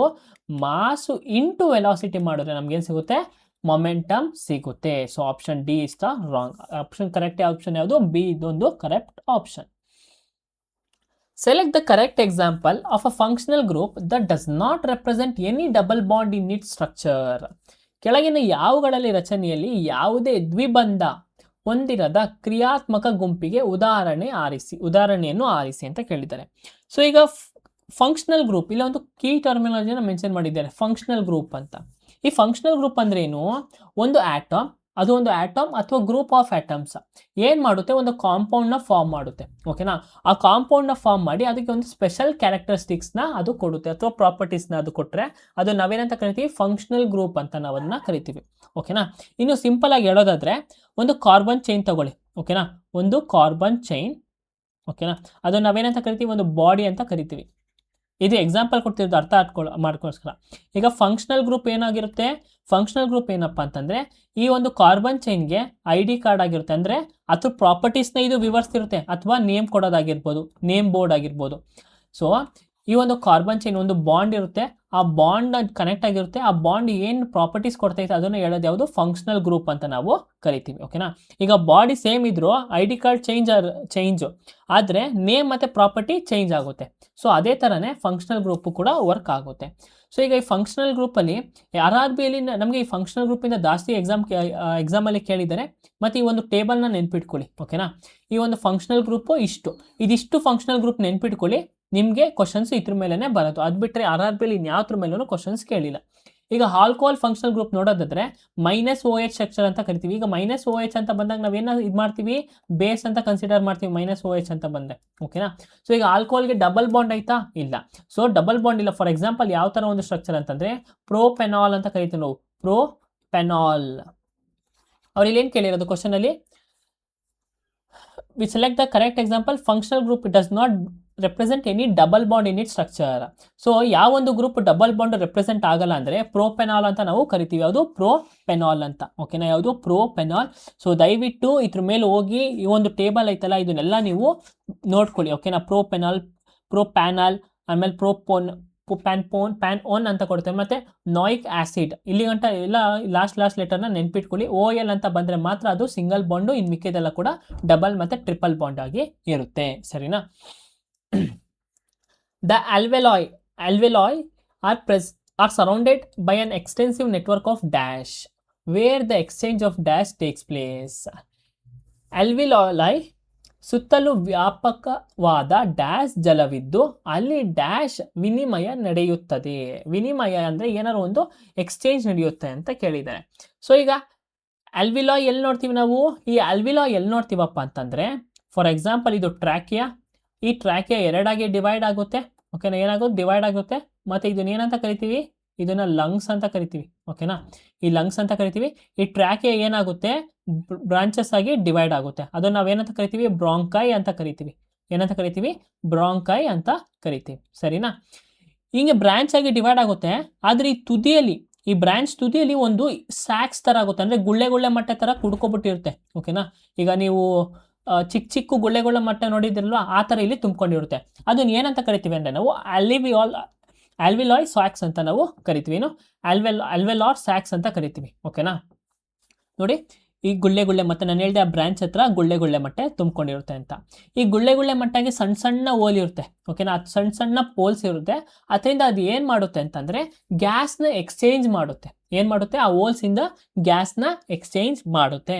ಅದನ್ನು ನಾವೇನಂತ ಕರಿತೀವಿ? ಇದನ್ನು ಏನಂತ ಕರಿತೀವಿ ಅಂದರೆ ಆಲ್ವೆಲಾರ್ ಸ್ಯಾಕ್ ಅಂತ ಕರಿತೀವಿ. ಓಕೆನಾ. ಈ ಹೋಲ್ಸ್ಗಳಿಗೆ ಅಥವಾ ಈ ಆಲ್ವೆಲಾಯ್ಗೆ ಏನು ಕನೆಕ್ಟ್ ಆಗಿರುತ್ತೆ? ಒಂದು ಪಲ್ಮನರಿ ವೇನ್ ಕನೆಕ್ಟ್ ಆಗಿರುತ್ತೆ, ಇನ್ನೊಂದು ಪಲ್ಮನರಿ ಆರ್ಟರಿ ಕನೆಕ್ಟ್ ಆಗಿರುತ್ತೆ. ಈಗ ಈ ಪಲ್ಮನರಿ ವೇನ್ ಏನು ಮಾಡುತ್ತೆ? ಆಕ್ಸಿಜನೇಟೆಡ್ ಬ್ಲಡ್ನ ಕ್ಯಾರಿ ಮಾಡುತ್ತೆ. ಓಕೆನಾ. ಪಲ್ಮನರಿ ಆರ್ಟರಿ ಡಿಆಕ್ಸಿಜನೇಟೆಡ್ ಬ್ಲಡ್ನ ಕ್ಯಾರಿ ಮಾಡುತ್ತೆ. ಸರಿನಾ. ಈಗ ನಾನು ಹೇಳಿದೆ ಈ ಗುಳ್ಳೆ ಮಟ್ಟೆ ಅಂತ. ಈ ಗುಳ್ಳೆ ಮಟ್ಟೆ ಸರೌಂಡಿಂಗಲ್ಲಿ ಏನೋ ಒಂದು ಸರೌಂಡ್ ಆಗಿರುತ್ತೆ. ಓಕೆನಾ. ಫುಲ್ಲು ಹಿಂಗೆ ಸರೌಂಡ್ ಆಗಿರುತ್ತೆ ಆ ಗುಳ್ಳೆ ಮಟ್ಟೆ ಪಕ್ಕ. ಇವನ್ನ ಆಲ್ವೆಲಾರ್ ಸ್ಯಾಕ್ ಅಂತೀವಿ. ಇದನ್ನು ಹಿಂಗೆ ಸರೌಂಡ್ ಆಗಿರ್ತೀವಲ್ಲ, ಅದನ್ನು ಏನಂತ ಕರಿತೀವಿ ಅಂದರೆ ಪಲ್ಮನರಿ ಕ್ಯಾಪಲರೀಸ್ ಅಂತ ಕರಿತೀವಿ. ಏನು? ಕ್ಯಾಪಲರೀಸ್ ಅಂತ ಕರಿತೀವಿ. ನೋಡಿ ಇಲ್ಲಿ ಹೆಂಗೆ ಸರೌಂಡ್ ಆಗೈತೆ ನೋಡಿ, ಇದೆಲ್ಲ ಏನು ಈ ಆಲ್ವೆಲಾರ್ ಸ್ಯಾಕಲ್ಲಿ ಸರೌಂಡ್ ಆಗಿರೋದಲ್ವಾ, ಇದನ್ನು ನಾವು ಪಲ್ಮನರಿ ಕ್ಯಾಪಲರೀಸ್ ಅಂತ ಕರಿತೀವಿ. ಓಕೆನಾ. ಇದಿಷ್ಟು ಅರ್ಥ ಆಯ್ತಾ? ಈಗ ಆಲ್ವೆಲಾಯ್ ಎಲ್ಲಿರುತ್ತೆ ಅಂತ, ಇದು ಟ್ರ್ಯಾಕಿಯಾ. ಓಕೆ. ಈಸೋಫೇಗಸ್ ಇಲ್ಲಿಂದ ಏರ್ ಬರುತ್ತೆ, ಈ ಕಡೆ ಡಿವೈಡ್ ಆಗುತ್ತೆ. ಇದೇನಂತ ಕರಿತೀವಿ ನಾವು? ಇದನ್ನು ಬ್ರಾಂಕೈ ಅಂತ ಕರಿತೀವಿ. ಇದು ಈ ಥರ ನೆಟ್ವರ್ಕ್ ಡಿವೈಡ್ ಆದ್ರೆ ಇದನ್ನು ನೆಟ್ವರ್ಕ್ ಬ್ರಾಂಕೈಸ್ ಅಂತ ಕರಿತೀವಿ, ಬ್ರಾಂಕಿಯೋಲ್ಸ್ ಅಂತ ಕರಿತೀವಿ. ಸರಿನಾ. ಅದು ಲಂಗ್ಸ್ ಕೆಳಗಡೆ ಏನಿರುತ್ತೆ? ಡಯಾಫಗಮ್ ಇರುತ್ತೆ. ಇದಿಷ್ಟು ಅರ್ಥ ಆಯ್ತಾ? ಈಗ ಆಲ್ವೆಲಾಯ್ ಏನಕ್ಕೆ ಇದು? ಅದೊಂದು ಟೈನಿ ಏರ್ ಸ್ಯಾಕ್ಸ್ ಪ್ರೆಸೆಂಟ್ ಅಲ್ಲಿ ಒಂದು end of the bronchioles in the lungs. ಅರ್ಥ ಆಯ್ತಾ? ತುದಿಯಲ್ಲಿ ಅದು ಪ್ರೆಸೆಂಟ್ ಆಗಿರುತ್ತೆ. ಇದ್ರ ಮೇನ್ ಕೆಲಸ ಏನಪ್ಪ ಅಂತಂದರೆ ಗೇಷಿಯಸ್ ಎಕ್ಸ್ಚೇಂಜ್. ಏನು ಎಕ್ಸ್ಚೇಂಜ್ ಮಾಡುತ್ತೆ? ಗ್ಯಾಸಸ್ನ ಎಕ್ಸ್ಚೇಂಜ್ ಮಾಡುತ್ತೆ. ಓಕೆನಾ. ಹೀಗೆ ಆಲ್ವಿಲಾಯ್ನ ಸುತ್ತ ಸರೌಂಡ್ ಆಗಿರೋದು ಯಾವುದು? ಆಲ್ವಿಲಾರ್ ಸ್ಯಾಕ್ ಸುತ್ತ ಸರೌಂಡ್ ಆಗಿರೋದು ಯಾವುದಪ್ಪ ಅಂದರೆ ಕ್ಯಾಪಲರೀಸ್ ಅಂತ ಕರಿತೀವಿ. ಓಕೆನಾ. ಈ ಕ್ಯಾಪಲರೀಸ್ ಏನು ಮಾಡುತ್ತೆ? ಆಕ್ಸಿಜನ್ನ ಮತ್ತು ಕಾರ್ಬನ್ ಡೈಆಕ್ಸೈಡ್ನ ಎಕ್ಸ್ಚೇಂಜ್ ಮಾಡೋಕ್ಕೆ ಹೆಲ್ಪ್ ಮಾಡುತ್ತೆ. ಸರಿನಾ? ಏನು ಮಾಡುತ್ತೆ? Exchange of oxygen and carbon dioxide takes place here ಅಂದರೆ ಇಲ್ಲಿ ಸರೌಂಡ್ ಆಗಿರೋದು ಇದೆ ಯಾವುದಕ್ಕೆ? ಅಲ್ಯೂವಿಲಾಯಲ್ಲಿ. ಓಕೆನಾ? ಅಲ್ಯೂವಿಲಾಯಲ್ಲಿ ಏನಾಗುತ್ತೆ? ಗ್ಯಾಸಸ್ಸು ಅಥವಾ ಆಕ್ಸಿಜನ್ ಮತ್ತು ಗ್ಯಾಸಸ್ಸು ಎಕ್ಸ್ಚೇಂಜ್ ಆಗುತ್ತೆ. ಈಗ ಏರ್ ಎಕ್ಸ್ಚೇಂಜ್ ಆಗೋದಲ್ಲಿ ಏರ್ ಎಕ್ಸ್ಚೇಂಜ್ ಆಗೋದು ಬ್ರಾಂಕಾಯಲ್ಲಿ. ಓಕೆನಾ? ನಾನು ತೋರಿಸೋದಲ್ವಾ? ಬ್ರಾಂಕಾಯಲ್ಲಿ ಗ್ಯಾಸು ಏರ್ ಎಕ್ಸ್ಚೇಂಜ್ ಆಗುತ್ತೆ. ಬಟ್ ಗ್ಯಾಸಸ್ ಎಕ್ಸ್ಚೇಂಜ್ ಆಗೋದು ಎಲ್ಲಿ ಅಂತಂದರೆ ಅಲ್ಯೂವಿಲಾಯಲ್ಲಿ ಗ್ಯಾಸಸ್ಸು ಎಕ್ಸ್ಚೇಂಜ್ ಆಗೋದು. ಸೊ ಈ ಕ್ವಶನ್ ಬರೋಣ. The alveoli are supported by an extensive network of dash when the exchange of dash takes place. ಅವ್ರು ಏನಿಂದ ಸಪೋರ್ಟ್ ಆಗಿರುತ್ತೆ? Extensive surrounded by an extensive network ಅಂತ ಕೇಳಿದ್ದಾರೆ. ನಾನು ಹೇಳಿದ ಅಲ್ಯೂವಿಲಾಯ್ ಏನಿಂದ ಸರೌಂಡ್ ಆಗಿರುತ್ತೆ? ಕ್ಯಾಪಿಲರೀಸ್ ಇಂದ ಸರೌಂಡ್ ಆಗಿರುತ್ತೆ. ಕ್ಯಾಪಿಲರೀಸ್ ಇಂದ ಸರೌಂಡ್ ಆಗಿರುತ್ತೆ. ಓಕೆನಾ? ಅವ್ರು ಏನು ಮಾಡ್ತಾರೆ? ಏನು ಎಕ್ಸ್ಚೇಂಜ್ ಮಾಡ್ತಾರೆ? ಗ್ಯಾಸಸ್ನ ಎಕ್ಸ್ಚೇಂಜ್ ಮಾಡ್ತಾರೆ. ಗ್ಯಾಸಸ್ನ ಎಕ್ಸ್ಚೇಂಜ್ ಮಾಡ್ತಾರೆ. ಸೊ ಆಪ್ಷನ್ ಯಾವುದು? Option number B will be the answer. ಅರ್ಥ ಆಯ್ತಾ? ನೆಕ್ಸ್ಟ್ ಕ್ವಶನ್ ಗೋಣ. Which of the following method is use to separate particles from a suspension? ಅಮಾನತಿನಿಂದ ಕಣಗಳನ್ನು ಪ್ರತಿಕ್ರಿಯಿಸಲು ಕೆಳಗಿನ ಯಾವ ವಿಧವನ್ನು ಬಳಸಲಾಗುತ್ತದೆ? ಈಗ ಸಸ್ಪೆನ್ಷನ್ ಅಂದ್ರೆ ಏನು? ಸಸ್ಪೆನ್ಷನ್ ಅಂದ್ರೆ ಒಂದು ಸೊಲ್ಯೂಷನ್. ಓಕೆನಾ? ಆ ಸೊಲ್ಯೂಷನ್ ಏನಂತಂದ್ರೆ ಎರಡು ಪಾರ್ಟಿಕಲ್ಸ್ ಇರುತ್ತೆ. ಓಕೆನಾ? ಎರಡು ಸಬ್ಸ್ಟೆನ್ಸ್ ಅಥವಾ ಎರಡು ಪಾರ್ಟಿಕಲ್ಸ್ ಏನಾಗುತ್ತೆ? ಅದು ಒಂದಕ್ಕೊಂದು ಡಿಸಾಲ್ವ್ ಆಗಲ್ಲ. ಓಕೆನಾ? ಸೊ ಫಾರ್ ಎಕ್ಸಾಂಪಲ್ ಇವಾಗ ನೀವು ಶುಗರ್ ತಗೊಳ್ಳಿ ಪ್ಲಸ್ ವಾಟರ್ ತಗೊಳ್ಳಿ. ಇವೆರಡು ಏನಾಗುತ್ತೆ? ಶುಗರ್ ವಾಟರ್ ಆಗುತ್ತೆ ಅಂದರೆ ಎರಡು ಡಿಸಾಲ್ವ್ ಆಗುತ್ತೆ. ಫಾರ್ ಎಕ್ಸಾಂಪಲ್ ಇವಾಗ ವಾಟರ್ ತಗೊಳ್ಳಿ ಪ್ಲಸ್ ಸ್ಯಾಂಡ್ ತಗೊಳ್ಳಿ ಅಂದರೆ ಮರಳು ಏನಾದ್ರು ತಗೊಳ್ಳಿ. ಇವೆರಡು ಡಿಸಾಲ್ವ್ ಆಗುತ್ತಾ? ಒಂದು ಸೊಲ್ಯೂಷನ್ ಫಾರ್ಮ್ ಮಾಡುತ್ತಾ? ಮಾಡಲ್ಲ. ಆ ಒಂದು ಸೊಲ್ಯೂಷನ್ ನಾವೇನಂತ ಕರಿತೀವಿ? ಸಸ್ಪೆನ್ಷನ್ ಸೊಲ್ಯೂಷನ್ ಅಂತ ಕರಿತೀವಿ. ಇಲ್ಲಿ ಕ್ವಶನ್ ಏನು ಹೇಳಿದ್ದಾರೆ? ಈ ಸಸ್ಪೆನ್ಷನ್ ಸೊಲ್ಯೂಷನ್ ಅಲ್ಲಿ ಎರಡು ಒಂದು ಪಾರ್ಟಿಕಲ್ಸ್ನ ನಾವು ಹೇಗೆ ಸಪ್ರೇಟ್ ಮಾಡ್ತೀವಿ? ಆ ಒಂದು ಮೆಥಡ್ ಯಾವುದು ಅಂತ ಕೇಳಿದ್ದಾರೆ. ಅದಕ್ಕೂ ಮುಂಚೆ ನಾವು ಸಸ್ಪೆನ್ಷನ್ಗೆ ಒಂದು ಎಕ್ಸಾಂಪಲ್ ತಗೊಳ್ಳೋಣ.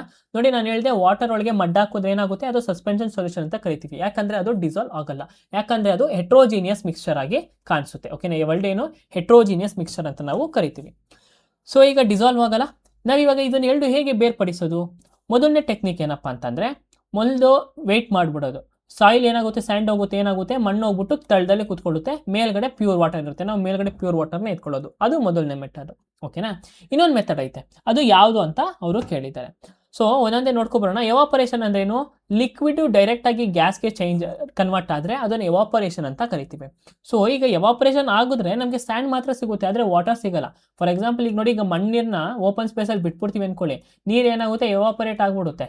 ಬಟ್ ಲಾಸ್ಟಲ್ಲಿ ಏನಿರುತ್ತೆ? ಉಳಿದಿರುತ್ತೆ, ಸ್ಯಾಂಡ್ ಉಳಿದಿರುತ್ತೆ. ಆದರೆ ನಮಗೆ ನೀರಿರಲ್ಲ, ಬರೀ ಸ್ಯಾಂಡ್ ಮಾತ್ರ ಇರುತ್ತೆ. ಇಲ್ಲಿ ಏನು ಕೇಳಿರೋದು? ಎರಡು ಪಾರ್ಟಿಕಲ್ನು ಸಪ್ರೇಟ್ ಮಾಡಬೇಕು ಅಂತ ಕೇಳಿದ್ದಾರೆ. ಸೊ ಎವಾಪರೇಷನ್ ಇಲ್ಲಿ ಆನ್ಸರ್ ಆಗಲ್ಲ. ಡಿಸ್ಟಿಲೇಷನ್ ಅಂದ್ರೆ ಏನು? ಒಂದು ಕಂಟೈನರಲ್ಲಿ ಒಂದು ಸೊಲ್ಯೂಷನ್ ಇದ್ದರೆ ಪ್ಯೂರ್ ವಾಟರ್ನೇ ಸಪ್ರೇಟ್ ಆಗಿ ಮತ್ತು ಮಿಕ್ಸರ್ನೇ ಸಪ್ರೇಟ್ ಆಗಿ ಡಿವೈಡ್ ಮಾಡೋದನ್ನೇ ಅದನ್ನು ಡಿಸ್ಟಿಲೇಷನ್ ಅಂತ ಕರಿತೀವಿ. ಓಕೆನಾ? ನಾನು ಕೆಮಿಸ್ಟ್ರಿ ಕ್ಲಾಸಲ್ಲಿ ಇದನ್ನು ಎಲ್ಲದ್ರ ಬಗ್ಗೆನೂ ನಾನು ಹೇಳ್ಕೊಟ್ಟಿದ್ದೀನಿ. ಇನ್ನು ಯಾರು ನೋಡಿಲ್ಲ ಅಂತಂದರೆ ಅಲ್ಲಿ ನೀವು ಹೋಗಿ ಒಂದೊಂದು ಕಾನ್ಸೆಪ್ಟ್ ಬಗ್ಗೆನೇ ನೀವು ಆರಾಮಾಗಿ ನೋಡ್ಬೋದು. ಈಗ ಲಾಸ್ಟ್ ಆಪ್ಷನ್ ಯಾವುದು? ಫಿಲ್ಟ್ರೇಷನ್, ಶೋಧನೆ ಅಂತ ಕರಿತೀವಿ. ಬೆಸ್ಟ್ ಎಕ್ಸಾಂಪಲ್ ಯಾವುದಪ್ಪ ಅಂತಂದರೆ, ಈಗ ನಿಮ್ಮ ಮನೇಲಿ ನೀವು ಪೈಪ್ ನೀರು ಹಿಡಿತಿರ್ತೀರ, ಪೈಪಲ್ಲಾಗಿರ್ಬೋದು ಅಥವಾ ಟ್ಯಾಪಲ್ಲೇನೆ.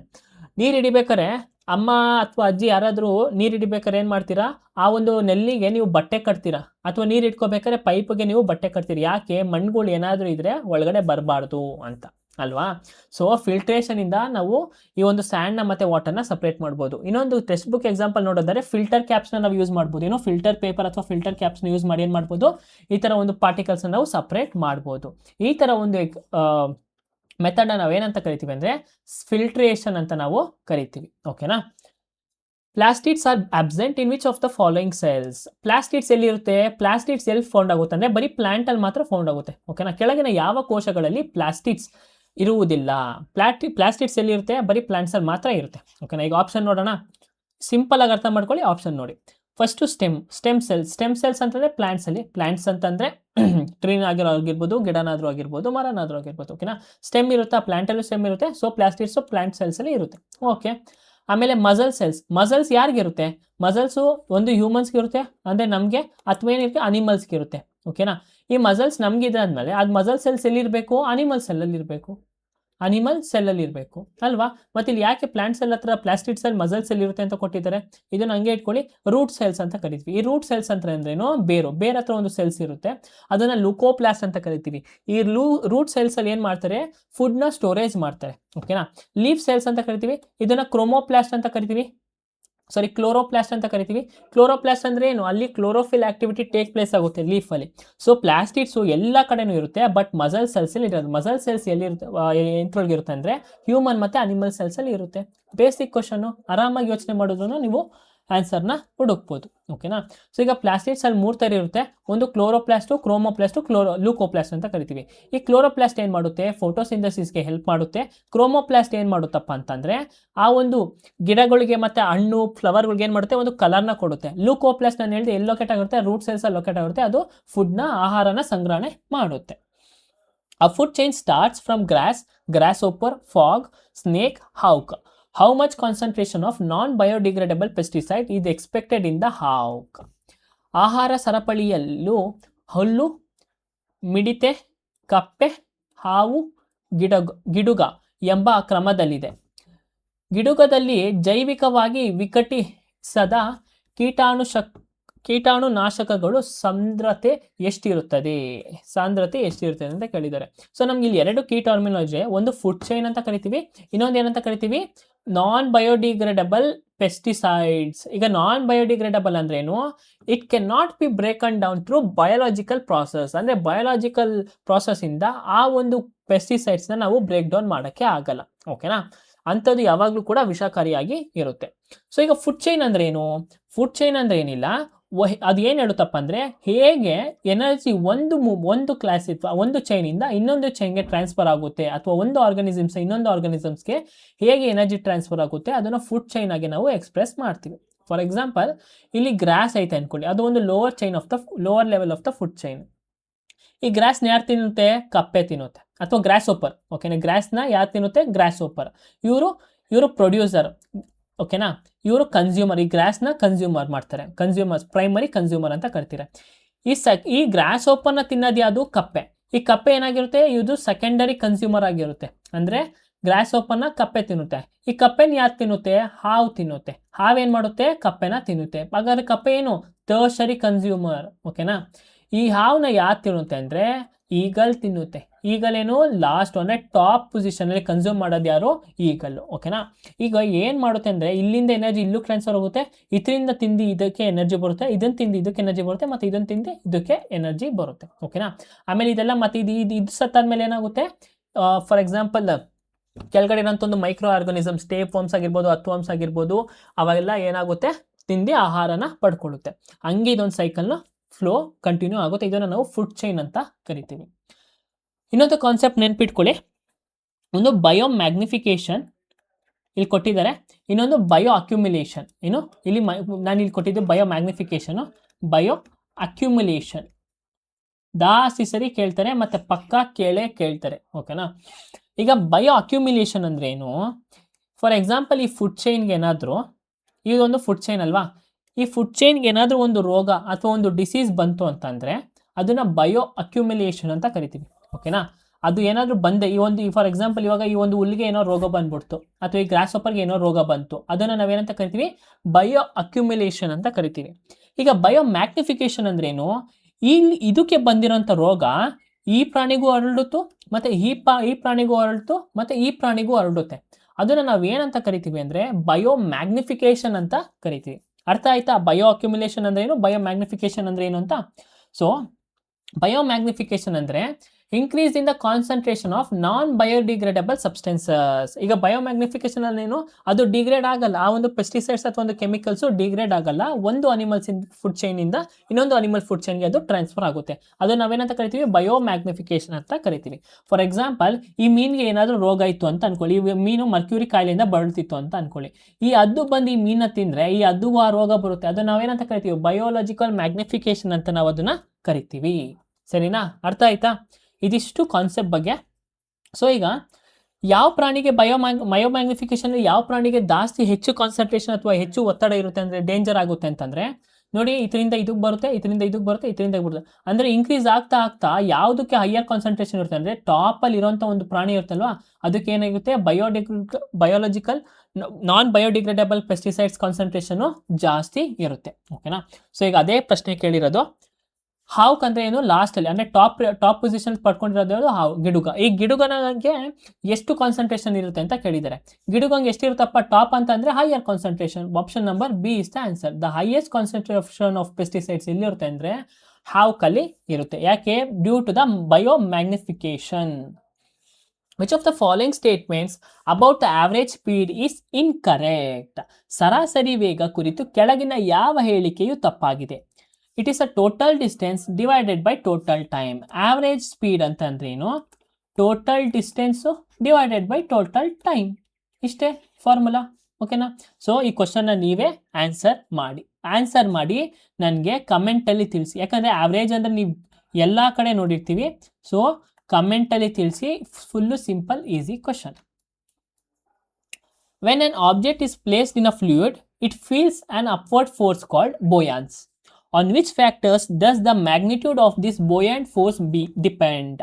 ಒಂದು ವಸ್ತುವನ್ನು ದ್ರವದಲ್ಲಿ ಇರಿಸಿದಾಗ ಅದರ ಮೇಲೆ ತೇಲುವ ಬಲ ಅಂದರೆ ಬೊಯಾಂಟ್ ಫೋರ್ಸ್ ಎಂಬ ಮೇಲ್ಮುಖ ಬಲವು ಕಾರ್ಯನಿರ್ವಹಿಸುತ್ತದೆ. ಈ ಬಲದ ಪ್ರಮಾಣವು ಮುಖ್ಯವಾಗಿ ಯಾವುದರ ಮೇಲೆ ಅವಲಂಬಿಸಲಾಗಿರುತ್ತದೆ? ಸೊ ಇಲ್ಲಿ ಏನ್ರ ಬಗ್ಗೆ ಮಾತಾಡ್ತಿದ್ದೀವಿ ಅಂದರೆ ಬೊಯಾಂಟ್ ಫೋರ್ಸ್ ಬಗ್ಗೆ ಮಾತಾಡ್ತಿದ್ದೀವಿ. ಏನ್ರ ಬಗ್ಗೆ? ಬೊಯನ್ಸಿ ಅಥವಾ ಬೊಯಾಂಟ್ ಫೋರ್ಸ್ ಅಂತ ನಾವು ಕರಿತೀವಿ. ಓಕೆನಾ? ಬೊಯಾಂಟ್ ಫೋರ್ಸ್ ಅಂತ ನಾವು ಇದನ್ನ ಕರಿತೀವಿ. ಏನಿದು ಬೊಯಾಂಟ್ ಫೋರ್ಸ್? ಏನಪ್ಪ ಇದು ಅಂತಂದ್ರೆ ಸಿಂಪಲ್ ಕಾನ್ಸೆಪ್ಟ್ ಹೇಳ್ಬಿಡ್ತೀನಿ. ಈಗ ಇದೊಂದು ಬೀಕರು, ಇದ್ರೊಳಗಡೆ ನೋಡಿ ಒಂದು ವುಡನ್ ಇದನ್ನ ಪೀಸ್ನ ಹಾಕೋತಾರೆ. ಓಕೆನಾ? ಈ ನೀರೊಳಗಡೆ ವುಡನ್ ಪೀಸ್ನ ಹಾಕಿದ್ದಾರೆ. ಈ ವುಡನ್ ಪೀಸ್ ಯಾಕೆ ತೇಲ್ತೈತೆ? ನಿಮ್ಗೆ ಯಾರಿಗಾರು ಗೊತ್ತಾ ವುಡನ್ ಪೀಸ್ ಯಾಕೆ ತೇಲ್ತೈತೆ ಅಂತ? ಸೊ ಯಾಕೆ ತೇಲುತ್ತೆ ಅಂತಂದ್ರೆ ಈ ವುಡನ್ ಪೀಸ್ನ ಡೆನ್ಸಿಟಿ ಏನಿರುತ್ತೆ ಕಡಿಮೆ ಇರುತ್ತೆ. ಓಕೆನಾ? ವುಡನ್ ಪೀಸ್ನ ಡೆನ್ಸಿಟಿ ಕಡಿಮೆ ಇರುತ್ತೆ. ಮತ್ತೆ ಇದ್ರ ಡೆನ್ಸಿಟಿ, ವಾಟರ್ ಡೆನ್ಸಿಟಿ ಏನಾಗಿರುತ್ತೆ? ವಾಟರ್ ಡೆನ್ಸಿಟಿ ಜಾಸ್ತಿ ಇದೆ. ವಾಟರ್ದು ಡೆನ್ಸಿಟಿ ಜಾಸ್ತಿ ಇದೆ. ಸೊ ವಾಟರ್ ಡೆನ್ಸಿಟಿ ಏನಾದ್ರು ಜಾಸ್ತಿ ಇದ್ರೆ ಬೊಯಾಂಟ್ ಫೋರ್ಸು ಜಾಸ್ತಿ ಇರುತ್ತೆ. ಅಂದರೆ ಆಬ್ಜೆಕ್ಟ್ಗಳು ತೇಲುವ ಪರಿಸ್ಥಿತಿ ಜಾಸ್ತಿ ಇರುತ್ತೆ ಅಂತ ಅರ್ಥ. ಓಕೆನಾ? ಈಗ ನೀವು ಗಣೇಶನ ಮುಳುಗಿಸ್ಬಿಟ್ಟು ಬಂದಾಗ ಕೆಲವೊಂದು ಗಣೇಶ ಅಂದರೆ ಮಣ್ಣಿನಲ್ಲಿ ಮಾಡಿದಂಥ ಒಂದು ಗಣೇಶ ಮುಳುಗೋಗ್ಬಿಡುತ್ತೆ. ಈಗ POP ಗಣೇಶ ಅಂತ ಕರಿತೀವಲ್ಲ, ಆ ಗಣೇಶ ತೇಲುತ್ತೆ. ಯಾಕೆ? ಯಾವತ್ತಾದ್ರೂ ನೋಡಿದ್ದೀರಾ? ಅದು due to the buoyance force ಅಂತ ನಾವು ಕರಿತೀವಿ.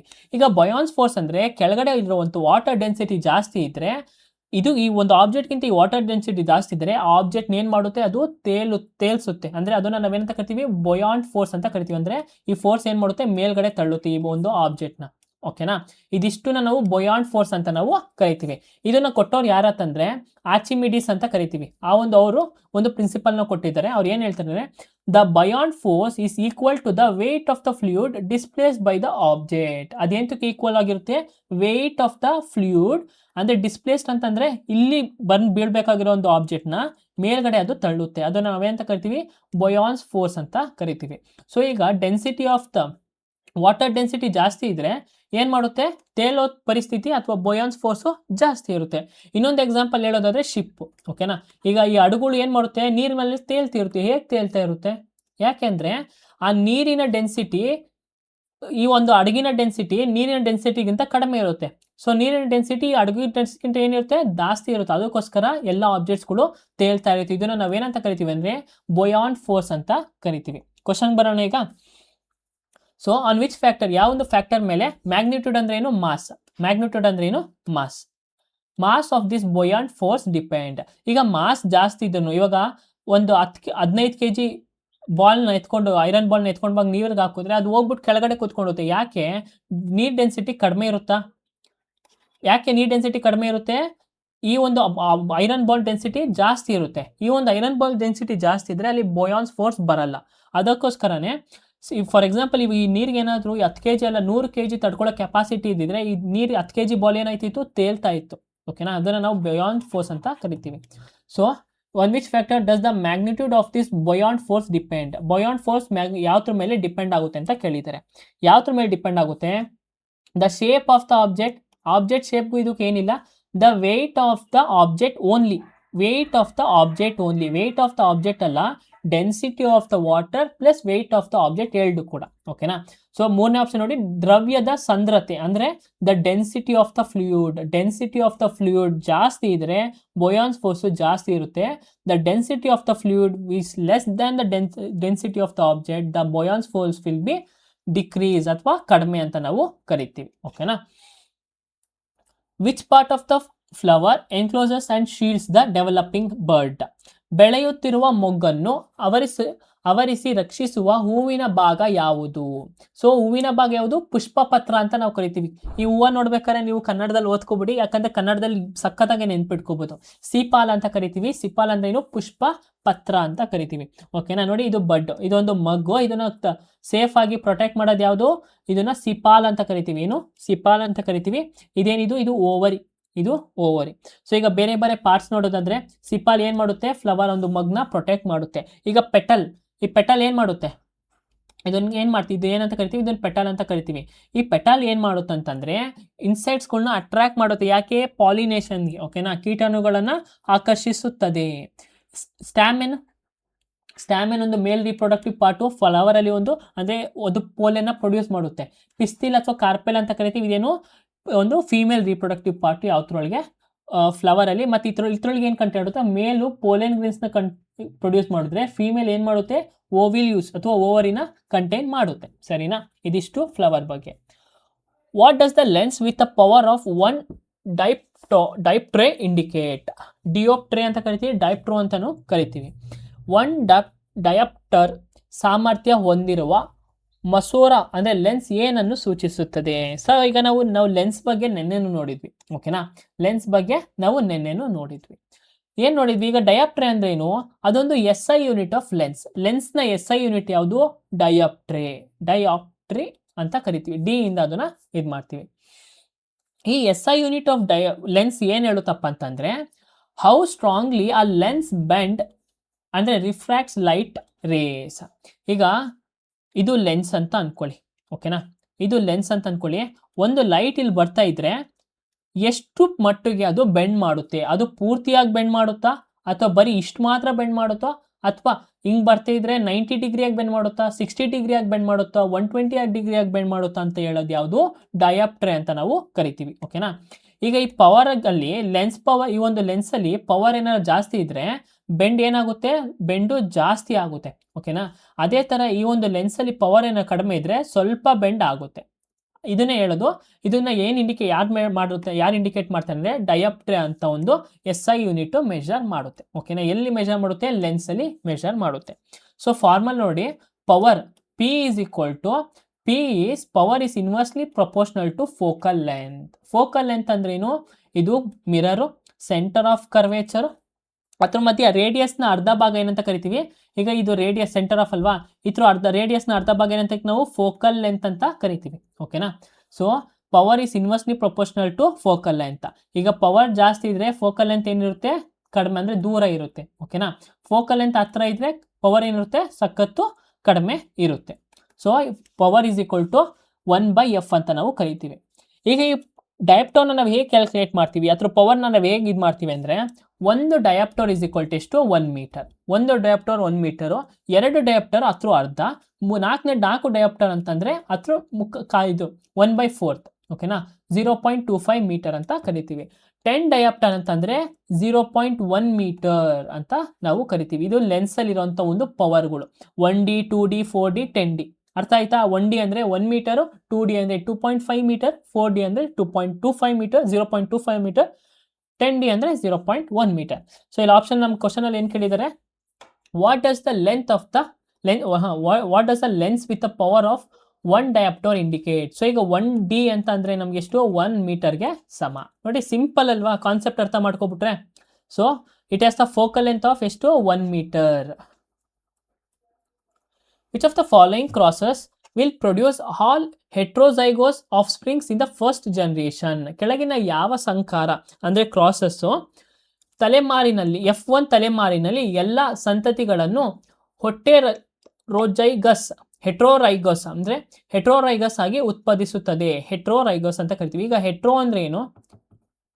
ಕೀವರ್ಡ್ಸ್ ತಿಳ್ಕೊಬಿಡಿ. ಹೆಟ್ರೋ ಅಂದ್ರೆ ಯಾವಾಗ್ಲೂ ಏನಿರುತ್ತೆ? ಡಿಫ್ರೆಂಟ್, ಡಿಫ್ರೆಂಟ್ ಆಗಿರುತ್ತೆ. ಹೋಮೋ ಅಂತ ಅಂದರೆ ಸೇಮ್, ಹೋಮೋಝೈಗಸ್ ಅಂದರೆ ಸೇಮ್ ಇರುತ್ತೆ, ಹೆಟ್ರೋ ಅಂತಂದರೆ ಯಾವಾಗಲೂ ಕೂಡ ಡಿಫ್ರೆಂಟ್ ಆಗಿ ಇರುತ್ತೆ. ಸರಿನಾ? ಸೊ ಈಗ ಇಲ್ಲಿ ಯಾವ್ದ್ರ ಬಗ್ಗೆ ಮಾತಾಡ್ತಿದ್ದಾರೆ? ಆಫ್ ಸ್ಪ್ರಿಂಗ್ಸ್ ಬಗ್ಗೆ ಮಾತಾಡ್ತಿದ್ದಾರೆ. ಓಕೆನಾ? ಏನ್ರ ಬಗ್ಗೆ ಮಾತಾಡ್ತಿದ್ದಾರೆ? ಇಲ್ಲಿ ಆಫ್ ಸ್ಪ್ರಿಂಗ್ಸ್ ಬಗ್ಗೆ ಮಾತಾಡ್ತಿದ್ದಾರೆ. ಸೊ ಈಗ ಒಂದು ಜೀನ್ನ, ಓಕೆನಾ, ಒಂದು ಜೀನ್ನ ಡಿಫ್ರೆಂಟ್ ಫಾರ್ಮ್ಸ್ನ ನಾವೇನಂತ ಕರಿತೀವಿ? ಅಲಿಲೀಸ್ ಅಂತ ಕರಿತೀವಿ. ಒಂದೇ ಜೀನಿನ ವಿಭಿನ್ನ ರೂಪಗಳನ್ನ ನಾವೇನಂತ ಕರಿತೀವಿ? ಅಲಿಲೀಸ್ ಅಂತ ನಾವು ಕರಿತೀವಿ. ಓಕೆನಾ? ಸೊ ಇಲ್ಲಿ ಎರಡು ಥರ ತಗೊಂಡಿದ್ದಾರೆ. ನಾವು ಪುಟೆನಿಟ್ಸ್ ಅಂತ ಕರಿಬೋದು. ಪುನೆಟ್ ಸ್ಕ್ವೇರ್ ಅಂತ ನೋಡಿರ್ತೀರಾ. ಏನಿದು ಪುನೆಟ್ ಸ್ಕ್ವೇರ್ ಅಂತ? ನೋಡಿ, ಇದು ಪುನೆಟ್ ಸ್ಕ್ವೇರ್ ಅಂತ ನಾವು ಕರಿತೀವಿ. ಇಲ್ಲಿ ಏನು ಮಾಡ್ತಾರೆ ಅಂತಂದರೆ, ಇದು ಏನು ಯಾವ ಥರ ಆಫ್ ಸ್ಪ್ರಿಂಗ್ಸ್ ಬರುತ್ತೆ ಅಂತ ನಾವು ಫೈಂಡ್ ಔಟ್ ಮಾಡೋಕ್ಕೆ ಇದನ್ನು ನಾವು ಯೂಸ್ ಮಾಡ್ತೀವಿ. ಓಕೆನಾ? ನಮ್ಗೆ ಇಷ್ಟೊಂದೆಲ್ಲ ಕಾನ್ಸೆಪ್ಟ್ ಏನು ಬೇಡ, ನಮ್ಗೆ ಇಷ್ಟೊಂದೆಲ್ಲ ಗ್ರೂಪ್ ಡಿ ಕೇಳಲ್ಲ. ನೀವು ಕಾನ್ಸೆಪ್ಟ್ ಓದಿದ್ರೆ ಇಟ್ಸ್ ಓಕೆ, ಇಲ್ಲ ಅಂದರೆ ನಾನು ಏನು ಬೇಕೋ ಅಷ್ಟು ಮಾತ್ರ ಹೇಳ್ಕೊಡ್ತೀನಿ. ಇಲ್ಲಿ ಎರಡು ಜೀನ್ನ ತೊಗೊಳ್ತೀವಿ. ಒಂದು ಟಿ ಅಂತ ಮೆನ್ಷನ್ ಮಾಡ್ತೀವಿ, ಅದನ್ನು ಟಾಲ್, ಅದಕ್ಕೆ ಯಾವಾಗಲೂ ಟಾಲ್ ಆಗಿರುತ್ತೆ. ಇನ್ನೊಂದು ಸ್ಮಾಲ್ ಟಿ ಅಂದರೆ ಸ್ಮಾಲ್, ಅದು ಓಕೆನಾ. ಒಂದು ಬಿಗ್ ಟಿ ಇದ್ರೆ ಜಾಸ್ತಿ ಟಾಲ್ ಆಗಿರುತ್ತೆ ಅಂತ, ಸ್ಮಾಲ್ ಟಿ ಇದ್ರೆ ಅದು ಫುಲ್ಲು ಸ್ಮಾಲ್ ಅಂತ. ಓಕೆನಾ? ಸೊ ಇದರೊಳಗೆ ನಾವು ಎರಡು ಟ್ರೇಟ್ ಆಗಿ ಡಿವೈಡ್ ಮಾಡ್ತೀವಿ. ಒಂದು ಡಾಮಿನೆಂಟ್ ಟ್ರೇಟು, ಇನ್ನೊಂದು ರಿಸೆಸಿವ್ ಟ್ರೇಟ್. ಈಗ ಯಾವಾಗಲೂ ಕ್ಯಾಪಿಟಲ್ ಲೆಟರ್ ಇಂದ ಇದ್ದರೆ ಅದನ್ನು ಡಾಮಿನೆಂಟ್ ಟ್ರೇಟ್ ಅಂತ ಕರಿತೀವಿ. ಇನ್ ಕೇಸ್ ಇನ್ನು ಸ್ಮಾಲ್ ಲೆಟರ್ ಅಲ್ಲಿ ಇದ್ರೆ ಅದನ್ನ ರಿಸೆಸಿವ್ ಟ್ರೇಟ್ ಅಂತ ಕರಿತೀವಿ. ಅರ್ಥ ಆಯ್ತಾ ಇಷ್ಟು? ಸೊ ಈಗ ಏನಾದರೂ ಇಲ್ಲಿ ಎರಡು ಅಲಿಲೀಸು ಅಂದರೆ same different kinds of jeans ಏನಾದರೂ ಟಿ ಮತ್ತು ಟಿ ಇದ್ರೆ ನಾವೇನಂತ ಕರಿತೀವಿ? ಎರಡು ಸೇಮ್ ಅಲ್ಲದನ್ನು ಹೋಮೋಝೈಗೋಲಸ್ ಅಂತ ಕರಿತೀವಿ. ಓಕೆನಾ? ಫಾರ್ ಎಕ್ಸಾಂಪಲ್ ಸ್ಮಾಲ್ ಟಿ ಇದ್ರೆ ಇದನ್ನು ಹೋಮೋಝೈಗೋಲಸ್ ಅಂತ ಕರಿತೀವಿ.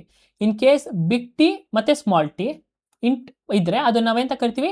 ಹೆಟ್ರೋಝೈಗೋಲಸ್ ಅಂತ ಕರಿತೀವಿ. ಬಟ್ ಓಕೆನಾ, ಬಟ್ ಇಲ್ಲಿ ಡಾಮಿನೆಂಟ್ ಯಾರಿರುತ್ತೆ? T always will be the dominant. ಓಕೆನಾ? ಟಿ ಏನು ಮಾಡುತ್ತೆ? ಯಾವಾಗಲೂ ಮೇಲ್ಕೈಯನ್ನು ಇಟ್ಕೊಂಡಿರುತ್ತೆ. ಓಕೆನಾ?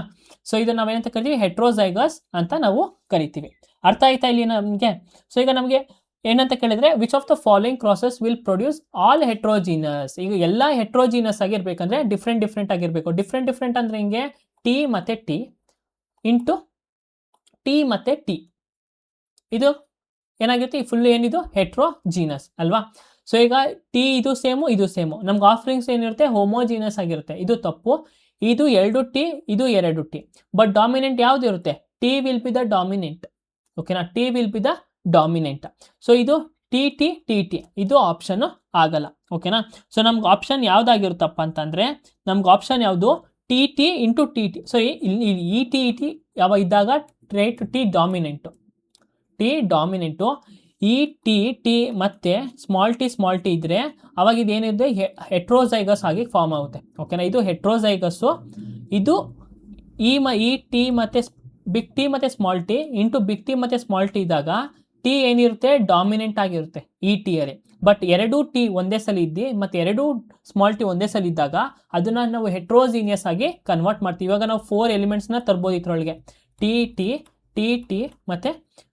ಮತ್ತು ಟಿ, ಈ ಒಂದು ಟಿ, ಈ ಥರ ಒಂದು 4 ಎಲಿಮೆಂಟ್ಸ್ನ ತರ್ಬೋದು. ಇವಾಗ ನಮಗೆ ಇದೇನೈತೆ? ಹೆಟ್ರೋಜಿನಿಯಸ್ ಆಗಿ ಐತೆ. ಸೊ ನಮ್ಗೆ ಯಾವ್ದು ಫಾರ್ಮ್ ಆಗುತ್ತೆ ಇಲ್ಲಿ? ಹೆಟ್ರೋಜಿನಿಯಸ್ ಆಗಿ ಇದು ಫಾರ್ಮ್ ಆಗುತ್ತೆ. Option C will be the answer. Heterozygous ಅಂತ ಕರಿತೀವಿ. ಇನ್ನೂ ಈ ಥರ ಒಂದು ಕಾನ್ಸೆಪ್ಟ್ನ ನಾನು ಬಯಾಲಜಿ ಬಂದಾಗ ನಾನು ಹೇಳ್ಕೊಡ್ತೀನಿ. ಬಟ್ RRB ಗ್ರೂಪ್ ಡಿಗೆ ಈ ಒಂದು ಕ್ವಶನ್ ಅಂದರೆ ಒಂದು ಶಿಫ್ಟಲ್ಲಿ ಹಾರ್ಡ್ ಕ್ವಶನ್ ಅಂತ 2-3 ಇದ್ದೇ ಇರುತ್ತೆ. ಸೊ ಈ ಒಂದು ಕ್ವಶನ್ RRB ಗ್ರೂಪ್ ಡಿಗೆ ಬೇಸಿಕಲಿ ತಿಳ್ಕೊಂಡಿರಿ. ಓಕೆನಾ? ಇದು ಕಾನ್ಸೆಪ್ಟ್ ಇನ್ನೊಂದು ಸ್ವಲ್ಪ ಜಾಸ್ತಿನೇ ಇದೆ. The work done by the friction on a moving object is usually dash. ಚಲಿಸುತ್ತಿರುವ ವಸ್ತುವಿನ ಮೇಲೆ ಘರ್ಷಣ ಬಲ ಅಂದರೆ ಫ್ರಿಕ್ಷನ್ ಮಾಡುವ ಕೆಲಸವು ಸಾಮಾನ್ಯವಾಗಿ ಡ್ಯಾಶ್ ಆಗಿರುತ್ತದೆ. ಸೊ ಈಗ ಫ್ರಿಕ್ಷನ್ ನಾನು ಹೇಗೆ ಎಕ್ಸ್ಪ್ಲೇನ್ ಮಾಡ್ತೀನಿ ಅಂದರೆ, ನೀವೀಗ ಸೈಕಲ್ ಓಡಿಸ್ತಿರ್ತೀರಾ. ಓಕೆನಾ? ಸೈಕಲ್ ಓಡಿಸ್ತಿರ್ತೀರಾ, ನೀವು ಪೆಡ್ಲು ತುಳಿತಾ ಇರ್ತೀರಾ, ಸೈಕಲ್ ಮೂವ್ ಆಗುತ್ತೆ. ನೀವು ಪೆಡ್ಲು ತುಳಿಯೋದು ನಿಲ್ಸಿದ್ರೆ ಯಾಕೆ ಸೈಕಲ್ ಮೂವ್ ಆಗಲ್ಲ ಹೇಳಿ? ನೀವು ರನ್ನಿಂಗ್ ಸೈಕಲ್ ಈಗ ಪೆಡ್ಲು ತುಳಿದ್ರೆ ಮಾತ್ರ ಸೈಕಲ್ ಮೂವ್ ಆಗೋದು. ಪೆಡ್ಲು ತುಳಿಲಿಲ್ಲ ಅಂದರೆ ಸೈಕಲ್ ಮೂವ್ ಆಗಲ್ಲ. ಯಾಕೆ ಅಂತಂದರೆ ಫ್ರಿಕ್ಷನ್ ಏನು ಮಾಡುತ್ತೆ? ನಿಮ್ಮನ್ನ ಸ್ಟಾಪ್ ಮಾಡುತ್ತೆ. ಏನು ಮಾಡುತ್ತೆ? ಫ್ರಿಕ್ಷನು ನಿಮ್ಮನ್ನ ಸ್ಟಾಪ್ ಮಾಡುತ್ತೆ. ಫಾರ್ ಎಕ್ಸಾಂಪಲ್ ಈಗ ಅಪ್ ಅಂತ ತಗೊಳ್ಳಿ. ಅದಕ್ಕಿಂತ ಮುಂಚೆ ಈ ಸೈಕಲ್ದ ಎಕ್ಸಾಂಪಲ್ ಕಂಪ್ಲೀಟ್ ಮಾಡ್ಬಿಡೋಣ. ಓಕೆನಾ? ಈ ಸೈಕಲ್ ಎಕ್ಸಾಂಪಲ್ನ ಕಂಪ್ಲೀಟ್ ಮಾಡೋಣ. ಈಗ ಏನು ಮಾಡ್ತೀರಾ? ಪೆಡ್ಲು ತುಳಿಯೋದನ್ನ ನೀವು ನಿಲ್ಲಿಸ್ಬಿಡ್ತೀರಾ. ಏನು ಮಾಡುತ್ತೆ? ಸೈಕಲು ಸ್ಟಾಪ್ ಆಗುತ್ತೆ.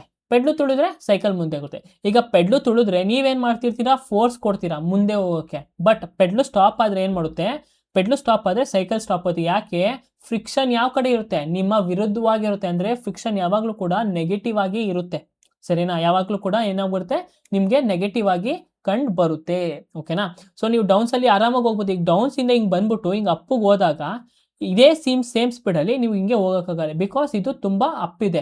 ಮತ್ತು ಇಲ್ಲಿ ಏನಿರುತ್ತೆ, ಫ್ರಿಕ್ಷನಲ್ ಫೋರ್ಸು ತುಂಬ ಜಾಸ್ತಿ ಇರುತ್ತೆ. ಸೊ ಅದಕ್ಕೆ ನೀವು ಹಿಂದೆ ಬರೋ ಚಾನ್ಸಸ್ಸು ಜಾಸ್ತಿ ಇರುತ್ತೆ. ಮತ್ತು ನೀವು ಇನ್ನೂ ಫೋರ್ಸ್ನ ಜಾಸ್ತಿ ಹಾಕ್ಬೇಕಾಗುತ್ತೆ. ಸೊ ನಾವು ಫೋರ್ಸ್ ಈ ಕಡೆ ಹಾಕ್ತಿದ್ದೀವಿ ಅಂತಂದರೆ ನಮ್ಮ ಫ್ರಿಕ್ಷನ್ ಯಾವಾಗಲೂ ಯಾವ ಕಡೆ ಇರುತ್ತೆ? ನಮ್ಮ ಆಪೋಸಿಟ್ ಡೈರೆಕ್ಷನಲ್ಲಿ ಇರುತ್ತೆ. ಇನ್ನೊಂದು ಬೆಸ್ಟ್ ಎಕ್ಸಾಂಪಲ್ ಅಂದರೆ, ನೀವು ಬಾವಿಲಿ ನೀರು ಸೇದ್ಬೇಕಾರೆ ನೀವು ಫೋರ್ಸ್ ಏನು ಮಾಡ್ತಿದ್ದ, ದಾರ ಎಳಿಬೇಕಾದ್ರೆ ನೀವು ಫೋರ್ಸ್ ಹಾಕ್ಬಿಟ್ಟು ಎಳಿತಿರ್ತೀರಾ. ಒಂಚೂರು ಏನಾದ್ರು ದಾರ ಬಿಡ್ತು ಅಂತಂದ್ರೇನು, ಅದು ಒಂದು ಬಿಂದಿಗೆ ಅಥವಾ ನೀರು ಸೇರ್ತಿರ್ತಿರಲ್ಲ, ಒಳಗಡೆ ಹೋಗ್ಬಿಡುತ್ತೆ, ಬಾವಿ ಒಳಗಡೆನೆ ಹೋಗ್ಬಿಡುತ್ತೆ. ಯಾಕೆ?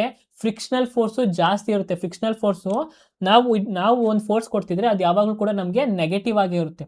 ಓಕೆನಾ? ನಮ್ಮ ವಿರುದ್ಧವಾಗಿರುತ್ತೆ. ಸೊ ಏನು ಹೇಳ್ಬೋದು ನಾವು, the work done by the friction on a moving object is usually negative. ಯಾವಾಗಲೂ ಕೂಡ frictional force majority times negative ಆಗೇ ಇರುತ್ತೆ. ಇನ್ನೊಂದು ಪಾಸಿಟಿವ್ ಟೈಮಲ್ಲಿ ಯಾವ ಥರ ಅನ್ಬೋದು ಅಂತಂದರೆ, ಈಗ ಇದು ಸೈಕಲ್ಲು, ಈ ಸೈಕಲ್ ಡೌನ್ಸ್ ಹೋಗ್ಬೇಕಾದ್ರೆ ಫುಲ್ಲು ಸ್ಪೀಡ್ ಹೋಗ್ಬಿಡುತ್ತಲ್ವಾ, ಆವಾಗ ಫ್ರಿಕ್ಷನ್ನು ನಮ್ಮ ಜೊತೆ ಆ್ಯಡ್ ಆಗುತ್ತೆ, ಫ್ರಿಕ್ಷನ್ನು ಕೂಡ ನಮ್ಮ ಜೊತೆ ಆ್ಯಡ್ ಆಗುತ್ತೆ. ಬಟ್ 99% ಟೈಮ್ಸಲ್ಲಿ ನಮಗೆ ನೆಗೆಟಿವ್ ಆಗೇ ಕಾಣಿಸುತ್ತೆ. ಓಕೆನಾ? ಸೊ ನಾನು ನಿಮ್ಗೆ ಹೇಳಿದೆ, work done when force acts on it. Work ಯಾವಾಗ ಆಗುತ್ತೆ? ಏನಾದ್ರು ಒಂದು ಫೋರ್ಸ್ ಅದ್ರ ಮೇಲೆ ಆ್ಯಕ್ಟ್ ಮಾಡಿದಾಗ ವರ್ಕ್ನ ಆ್ಯಕ್ಟ್ ಮಾಡ್ತೀವಿ ಅಂತ ಹೇಳ್ತೀವಿ. ಅದ್ರ ಫಾರ್ಮುಲಾ ಏನು? W = force into displacement into cos theta. ಇದ್ರದ್ದು formula. What is the gap between the two neurons called? ನೆನ್ನೆ ನಾವು ನರ್ವಸ್ ಸಿಸ್ಟಮ್ ಅಥವಾ ನರ್ವ್ಸ್ ಇದನ್ನು ನೋಡಿದ್ವಿ ನಾವು, ಇದು ಫಸ್ಟ್ ವಿಡಿಯೋದಲ್ಲಿ. ಇಲ್ಲೇನು ಕೇಳ್ತಿದ್ದಾರೆ? ನ್ಯೂರಾನ್ಸ್ ಬಗ್ಗೆ ಕೇಳ್ತಿದ್ದಾರೆ. ಅಲ್ಲಿ ನಾವು ಸ್ಪೈನಲ್ ಕಾರ್ಡ್ ನೋಡಿದ್ವಿ ಅಲ್ವಾ, brain, spinal cord, nervous system ಬಗ್ಗೆ ನೋಡಿದ್ವಿ. ಇಲ್ಲಿ ನ್ಯೂರಾನ್ಸ್ ಬಗ್ಗೆ ಕೇಳ್ತಿದ್ದಾರೆ. ಎರಡು ನರಕೋಶಗಳ ನಡುವಿನ ಅಂತರವನ್ನು ಏನೆಂದು ಕರೆಯುತ್ತಾರೆ? ಸೊ ನಾವು ನ್ಯೂರಾನ್ಸ್ನ ನೋಡೋದಾದ್ರೆ ಅದ್ರಲ್ಲಿ 3 ಪಾರ್ಟ್ ಬರುತ್ತೆ. ಒಂದು ಡೆಂಡ್ರೈಟ್ಸ್ ಅಂತ ಕರಿತೀವಿ. ಡೆಂಡ್ರೈಟ್ಸ್ ಏನು ಮಾಡುತ್ತೆ? ಬೇರೆ ಒಂದು ಬಾಡಿ ಪಾರ್ಟ್ಸಿಂದ ಸಿಗ್ನಲ್ಸ್ನ ರಿಸೀವ್ ಮಾಡುತ್ತೆ. ಆಮೇಲೆ ಸೆಲ್ ಬಾಡಿ ಅಂತ ಕರಿತೀವಿ ಅಥವಾ ಸೈಟೋನ್ ಅಂತ ಕರಿತೀವಿ. ಈ ಸಿಗ್ನಲ್ ರಿಸೀವ್ ಮಾಡಿರೋಂಥ ಒಂದು ಸಿಗ್ನಲ್ನ ಇನ್ಫಾರ್ಮೇಷನ್ನ ಕಲೆ ಮಾಡಿ, ಆ ಒಂದು ಇನ್ಫಾರ್ಮೇಷನ್ ನಾವು ಇವಾಗ ನಾವು ಫಾರ್ ಎಕ್ಸಾಂಪಲ್ ನೀರು ಕುಡಿಬೇಕು ಅಂತ ಯಾರೋ ಕೇಳ್ತಾರೆ, ಅವಾಗ ನಾವು ಏನು ಮಾಡ್ತೀವಿ? ಬಾಟ್ಲನ್ನ ಹುಡುಕ್ತೀವಿ ಎತ್ಕೊಡೋಕ್ಕೆ. ಆ ಒಂದು ಪ್ರೊಸೆಸಿಂಗ್ ಆಫ್ ಇನ್ಫಾರ್ಮೇಷನ್ ಎಲ್ಲಿ ಮಾಡ್ತೀವಿ? ಸೈಟೋನ್ ಅಂದರೆ ಸೆಲ್ ಬಾಡಿಯಲ್ಲಿ ನಡೆಯುತ್ತೆ. ಓಕೆನಾ? ಕೋಶ ದೇಹದ ಒಳಗಡೆ ಸೈಟೋನ್ ಅಂತ ಕರಿತೀವಿ. ಈಗ ಆಕ್ಸೋನ್ ಅಂದರೆ ಏನು? ನಾವು ಪ್ರೊಸೆಸ್ ಮಾಡಿರೋಂಥ ಒಂದು ಇನ್ಫಾರ್ಮೇಷನ್ನ ಬೇರೆ ಒಂದು ಪಾರ್ಟ್ಸ್ಗೆ ಕಳಿಸೋದು. ಓಕೆನಾ? ಅದನ್ನು ನಾವೇನಂತ ಕರಿತೀವಿ? ಆಕ್ಸೋನ್. ಆ ಒಂದು ಆಕ್ಸೋನ್ ಏನು ಮಾಡುತ್ತೆ? ಈ ಒಂದು ಇನ್ಫಾರ್ಮೇಷನ್ನ ಕ್ಯಾರಿ ಮಾಡುತ್ತೆ. ಹಂಗೆ ನರ್ವ್ ಇಂಪಲ್ಸಿಂದ, ಸರಿನಾ, ಈ ಸೆಲ್ ಬಾಡಿಯಿಂದ ಬೇರೆ ಪಾರ್ಟ್ಸ್ಗೆ ನಾವು ಒಂದು ಇನ್ಫಾರ್ಮೇಷನ್ನ ಕ್ಯಾರಿ ಮಾಡುತ್ತೆ. ಸೊ ಇಲ್ಲಿ ಒಂದು ಸಿನಾಪ್ಸ್ ಅಂತ ಕರಿತೀವಿ. ಈಗ ಇದು ಸೆಲ್ ಬಾಡಿ. ಓಕೆನಾ? ಇದೇನಿದು? Cell body. ಇದು ಸೆಲ್ ಬಾಡಿ. ಓಕೆನಾ? ಇದೇನಿದು? ಇದು ಆಕ್ಸಾನ್. ಆಕ್ಸಾನ್ ಅಂದರೆ ಏನು? ಇನ್ಫಾರ್ಮೇಷನ್ನ ಈ ಒಂದು ಬಾಡಿಯಿಂದ ಇನ್ಫಾರ್ಮೇಷನ್ನ ಟ್ರಾನ್ಸ್ಪೋರ್ಟ್ ಮಾಡುತ್ತೆ. ಟ್ರಾನ್ಸ್ಪೋರ್ಟ್ ಹೆಂಗೆ ಮಾಡುತ್ತೆ ಅಂತಂದರೆ, ಇಲ್ಲಿ ನೋಡಿ, ಈ ಥರ ಇದಕ್ಕೂ ಆ ಥರ ಬ್ರಾಂಚಸ್ ಥರ ಇರುತ್ತೆ. ಸೊ ಇಲ್ಲಿ ಎರಡು ಇದ್ರ tiny gap between the axon terminal of one neuron and the dendrites cell body of the next neuron. ಈಗ ಬೇರೆ ಕಡೆ ನ್ಯೂರಾನ್ ಇರುತ್ತಲ್ವಾ, ಆ ನ್ಯೂರಾನ್ ರೂಟ್ಸು ಆಯಿತು ಆಕ್ಸೋನು ಮಾಡಿದ್ರೆ ಈ ಒಂದು ನ್ಯೂರಾನ್ ಆಕ್ಸನ್ ನಡುವೆ ಒಂದು ಗ್ಯಾಪ್ ಇರುತ್ತಲ್ಲ, ಅದು ನಾವೇನಂತ ಕರಿತೀವಿ? ಸಿನಾಪ್ಸ್ ಅಂತ ಕರಿತೀವಿ. ಏನಂತ ಕರಿತೀವಿ? ಸಿನಾಪ್ಸ್ ಅಂತ ಕರಿತೀವಿ. ಆ synapse is a tiny gap between axon terminal of one neuron and the dendrite cell body of the next neuron. Since the neuron do not physically touch each other, the nerve impulse crosses this gap using chemical messenger called neurotransmitters. ಅದು touch ಆಗಿರಲ್ಲ. ಏನಿರುತ್ತೆ? ಒಂದು dendrite ಮತ್ತು axon terminal, ಇದನ್ನು axon terminal ಅಂತ ಕರಿತೀವಿ ಬ್ರಾಂಚ್ಗಳನ್ನ. ಓಕೆನಾ? ಅದು ಟಚ್ ಆಗಿರಲ್ಲ, ಬಟ್ ಅದರೊಳಗೆ ಅಲ್ಲಿ ಒಂದು ಕೆಮಿಕಲ್ ಮೆಸೆಂಜರ್ ಫಾರ್ಮ್ ಆಗುತ್ತೆ. ಅದನ್ನು ನಾವೇನಂತ ಕರಿತೀವಿ? ನ್ಯೂರೋ ಟ್ರಾನ್ಸ್ಮಿಟರ್ ಅಂತ ಕರಿತೀವಿ. ಓಕೆ, ಇದನ್ನೇನಂತ ಕರಿತೀವಿ? ನ್ಯೂರೋ ಟ್ರಾನ್ಸ್ಮಿಟರ್ ಅಂತ ಕರಿತೀವಿ. So the gap between the two neuron, ಎರಡು ನ್ಯೂರಾನ್ಗಳ ಒಂದು ಗ್ಯಾಪ್ನ ಏನಂತ ಕರಿತೀವಿ? ಸಿನಾಪ್ಸ್ ಅಂತ ಕರಿತೀವಿ. Synapse. Which method is use to extract metals such as sodium and aluminium which are at the top of the reactive series. ನೋಡಿ, ನೆನ್ನೆ ನಾವು ಮೆಟಲ್ ಎಕ್ಸ್ಟ್ರಾಕ್ಷನ್ ಬಗ್ಗೆ ಮಾತಾಡಿದ್ವಿ. ಅಥವಾ ನಾವು ಯಾವ್ದ್ರ ಬಗ್ಗೆ ಮಾತಾಡಿದ್ವಿ? ಕಾರ್ಬನೈಸೇಷನ್ ಬಗ್ಗೆ ಮಾತಾಡಿದ್ವಿ, ಮತ್ತೆ ರೋಸ್ಟಿಂಗ್ ಬಗ್ಗೆ ಮಾತಾಡಿದ್ವಿ. ನೋಡಿ, ರೋಸ್ಟಿಂಗ್ ಇಲ್ಲೇ ಇದೆಯಾ? ಕ್ಯಾಲ್ಸಿನೇಷನ್, ಕಾರ್ಬನ್ ರಿಮೂವ್ ಮಾಡೋದು, ಅದು ಇಲ್ಲೇ ಇದೆಯಾ? ಸೊ ಈ ಒಂದು ಕ್ವಶನ್ ನೀವೇ ಆನ್ಸರ್ ಮಾಡಿ. ಈ ಥರ ಡೇ ಬೈ ಡೇ ನಾನು ನಿಮಗೆ ಕ್ವಶನ್ ಆನ್ಸರ್ ಮಾಡೋಕ್ಕೆ ಬಿಡ್ತೀನಿ. ಯಾಕಂದರೆ 2 ಆಪ್ಷನ್ ನಾನು ನೆನ್ನೆ ಹೇಳ್ಕೊಟ್ಟಿದ್ದೀನಿ, ಇನ್ನೂ ಒಂದು ಆಪ್ಷನ್ನು ನಾನು ಆಗಲೇ ಹೇಳ್ಕೊಟ್ಟಿದ್ದೀನಿ. ನಿಮಗೆ ಒಂದು ಆಪ್ಷನ್ ಇಲ್ಲಿ ಕರೆಕ್ಟ್ ಆಗಿರೋದು, ಅದು ನಿಮಗೆ ಗೊತ್ತು. ಸೊ ಸ್ವಲ್ಪ ನಿಮ್ಮ ಮೈಂಡ್ನ ಉಪಯೋಗಿಸಿ, ಓಕೆನಾ. ಈ ಒಂದು ಕ್ವಶನ್ನ ನೀವು ಕಮೆಂಟಲ್ಲಿ ತಿಳಿಸಿ, ವೆಯ್ಟ್ ಮಾಡ್ತಿರ್ತೀನಿ, ಕಮೆಂಟಲ್ಲಿ ತಿಳಿಸಿ, ಓಕೆನಾ. ಬಿಡಬೇಡಿ ಕ್ವಶನ್ನ. Easiest question. Why do we see the flash of lightning before we hear the sound of the thunder? ಗುಡುಗಿನ ಶಬ್ದವನ್ನು ಕೇಳುವ ಮೊದಲು ಮಿಂಚಿನ ಬೆಳಕನ್ನು ನಾವು ಏಕೆ ನೋಡುತ್ತೇವೆ? Easy, simple. ನಾನು ಮುಂಚೆನೇ ಹೇಳಿದ್ದೀನಿ, ಇವಾಗೂ ಅದೇ ಹೇಳ್ತೀನಿ. ಫಸ್ಟ್ ಕ್ಲಾಸಲ್ಲಿ ಏನು ನೋಡಿದ್ವೋ ಅದೇ ಕ್ವಶನ್ಸ್ ಈ ಒಂದು ಪೇಪರಲ್ಲಿ ನಮಗೆ ಜಾಸ್ತಿ ಬಂದಿದೆ, ಸರಿನಾ. ಸೊ ಗುಡುಗಕ್ಕಿಂತ ಮುಂಚೆ ನಮಗೆ ಮಿಂಚು ಬರುತ್ತೆ. ಯಾಕೆ? ಸಿಂಪಲ್ಲು, ಬೆಳಕು ಅಷ್ಟೇ, ಅಂದರೆ ಲೈಟ್ ಅಲ್ವಾ. ಮಿಂಚಂದ್ರೆ ಏನು? ಲೈಟು. ಆ ಲೈಟ್ನಿಂಗು ಸ್ಪೀಡಾಗಿ ಟ್ರಾವೆಲ್ ಮಾಡುತ್ತೆ, ಗುಡುಗು ಅಂದರೆ ಸೌಂಡು. ಸೊ ಲೈಟ್ ಯಾವಾಗಲೂ ಲೈಟ್ ಯಾವಾಗಲೂ ಸೌಂಡ್ಗಿಂತ ಸ್ಪೀಡಾಗಿ ಟ್ರಾವೆಲ್ ಮಾಡುತ್ತೆ ಅಲ್ವಾ, ಇದೇ ಆನ್ಸರು. ಸೊ ಯಾಕೆ ಅಂದರೆ ಲೈಟು ಯಾವಾಗಲೂ ಲೈಟ್ ಸ್ಪೀಡ್ ಏನಾಗಿರುತ್ತೆ? Light speed is greater than ಯಾವುದು ಸ್ಪೀಡ್ಗೆ? ಸೌಂಡ್ಗೆ. The sound of the speed is slower than the light. Options ನೋಡ್ರೆ sound travel slower than light, ಇದು ಮೊದಲನೇ ಆಪ್ಷನ್. ಶಬ್ದವು ಬೆಳಕಿನಿಂದ ನಿಧಾನವಾಗಿ ಚಲಿಸುತ್ತದೆ, ಅದಕ್ಕೋಸ್ಕರ ಲೈಟ್ನಿಂಗ್ ಮಿಂಚ್ ಫಸ್ಟ್ ಆಗುತ್ತೆ, ಆಮೇಲೆ ಗುಡುಗು ಬರುತ್ತೆ.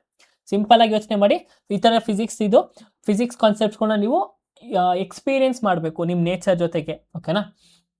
ಸೊ ನಾನು ನೋಟ್ಸ್ನ ಕೊಟ್ಟಿದ್ದೀನಿ. ಮತ್ತು ಇನ್ನೂ ಯಾರು ನಮ್ಮ ಚಾನಲ್ಗೆ ಸಬ್ಸ್ಕ್ರೈಬ್ ಆಗಿಲ್ಲ, ದಯವಿಟ್ಟು ಸಬ್ಸ್ಕ್ರೈಬ್ ಮಾಡಿ, ಎಲ್ಲ ನಿಮ್ಮ ಫ್ರೆಂಡ್ಸ್ಗಳಿಗೂ ಶೇರ್ ಮಾಡಿ. ಮತ್ತು you should keep on increasing. ನಿಮ್ಮ ಸ್ಟಡಿನ ನೀವು ಇನ್ಕ್ರೀಸ್ ಮಾಡ್ಕೊತಾ ಹೋಗ್ತಾ ಇರಬೇಕು. ಇವಾಗ ನೀವು ಕ್ಲಾಸ್ ನೋಡ್ತಿದ್ದೀರಂದರೆ ನೀವು ನೆಕ್ಸ್ಟು ರಿವಿಷನ್ ಮಾಡ್ತಾ ಇರಬೇಕು, ಫ್ರೀಕ್ವೆಂಟ್ ರಿವಿಷನ್ ಇರಬೇಕು. ಮಾಕ್ ಟೆಸ್ಟ್ನ ಅಟೆಂಡ್ ಮಾಡಿ, ಅಟ್ಲೀಸ್ಟ್ 3 days ಒನ್ಸ್ಗೆ ಮಾಕ್ ಟೆಸ್ಟ್ನ ಅಟೆಂಡ್ ಮಾಡಿ. ಟೆಸ್ಟ್ ಬುಕ್ ಆ್ಯಪ್ ನಮ್ಗೆ ಡೌನ್ಲೋಡ್ ಮಾಡ್ಕೊಳ್ಳಿ, ಟೆಸ್ಟ್ ಬುಕ್ ಅಂತ ಆ್ಯಪ್ ಇರುತ್ತೆ, ಓಕೆನಾ. ಅಲ್ಲಿ ನೀವು ಮಾಕ್ ಟೆಸ್ಟ್ನ ಆರಾಮ್ಸೆ ಅಟೆಂಡ್ ಮಾಡ್ಬೋದು. ಆಫರ್ ಬಿಟ್ಟಿದಾಗ ನೀವು ಆರಾಮಾಗಿ ಕಡಿಮೆ ಪ್ರೈಸಲ್ಲಿ ತೊಗೊಂಡು ಅಟೆಂಡ್ ಮಾಡಿ. ಸೊ ಚೆನ್ನಾಗಿ ಓದ್ಕೊಳ್ಳಿ. ಮತ್ತು ಕ್ಲಾಸಸ್ ಇಷ್ಟ ಆಗಿದ್ರೆ ನನಗೆ ಕಮೆಂಟಲ್ಲಿ ತಿಳಿಸ್ಕೊಡಿ. ಮತ್ತು ಇನ್ನೂ ಏನಾದ್ರು ನಿಮಗೆ ಸಜೆಷನ್ಸ್ ಇದ್ದರೆ ಕಮೆಂಟಲ್ಲಿ ತಿಳಿಸ್ಕೊಡಿ. So take care, meet you in the next lecture.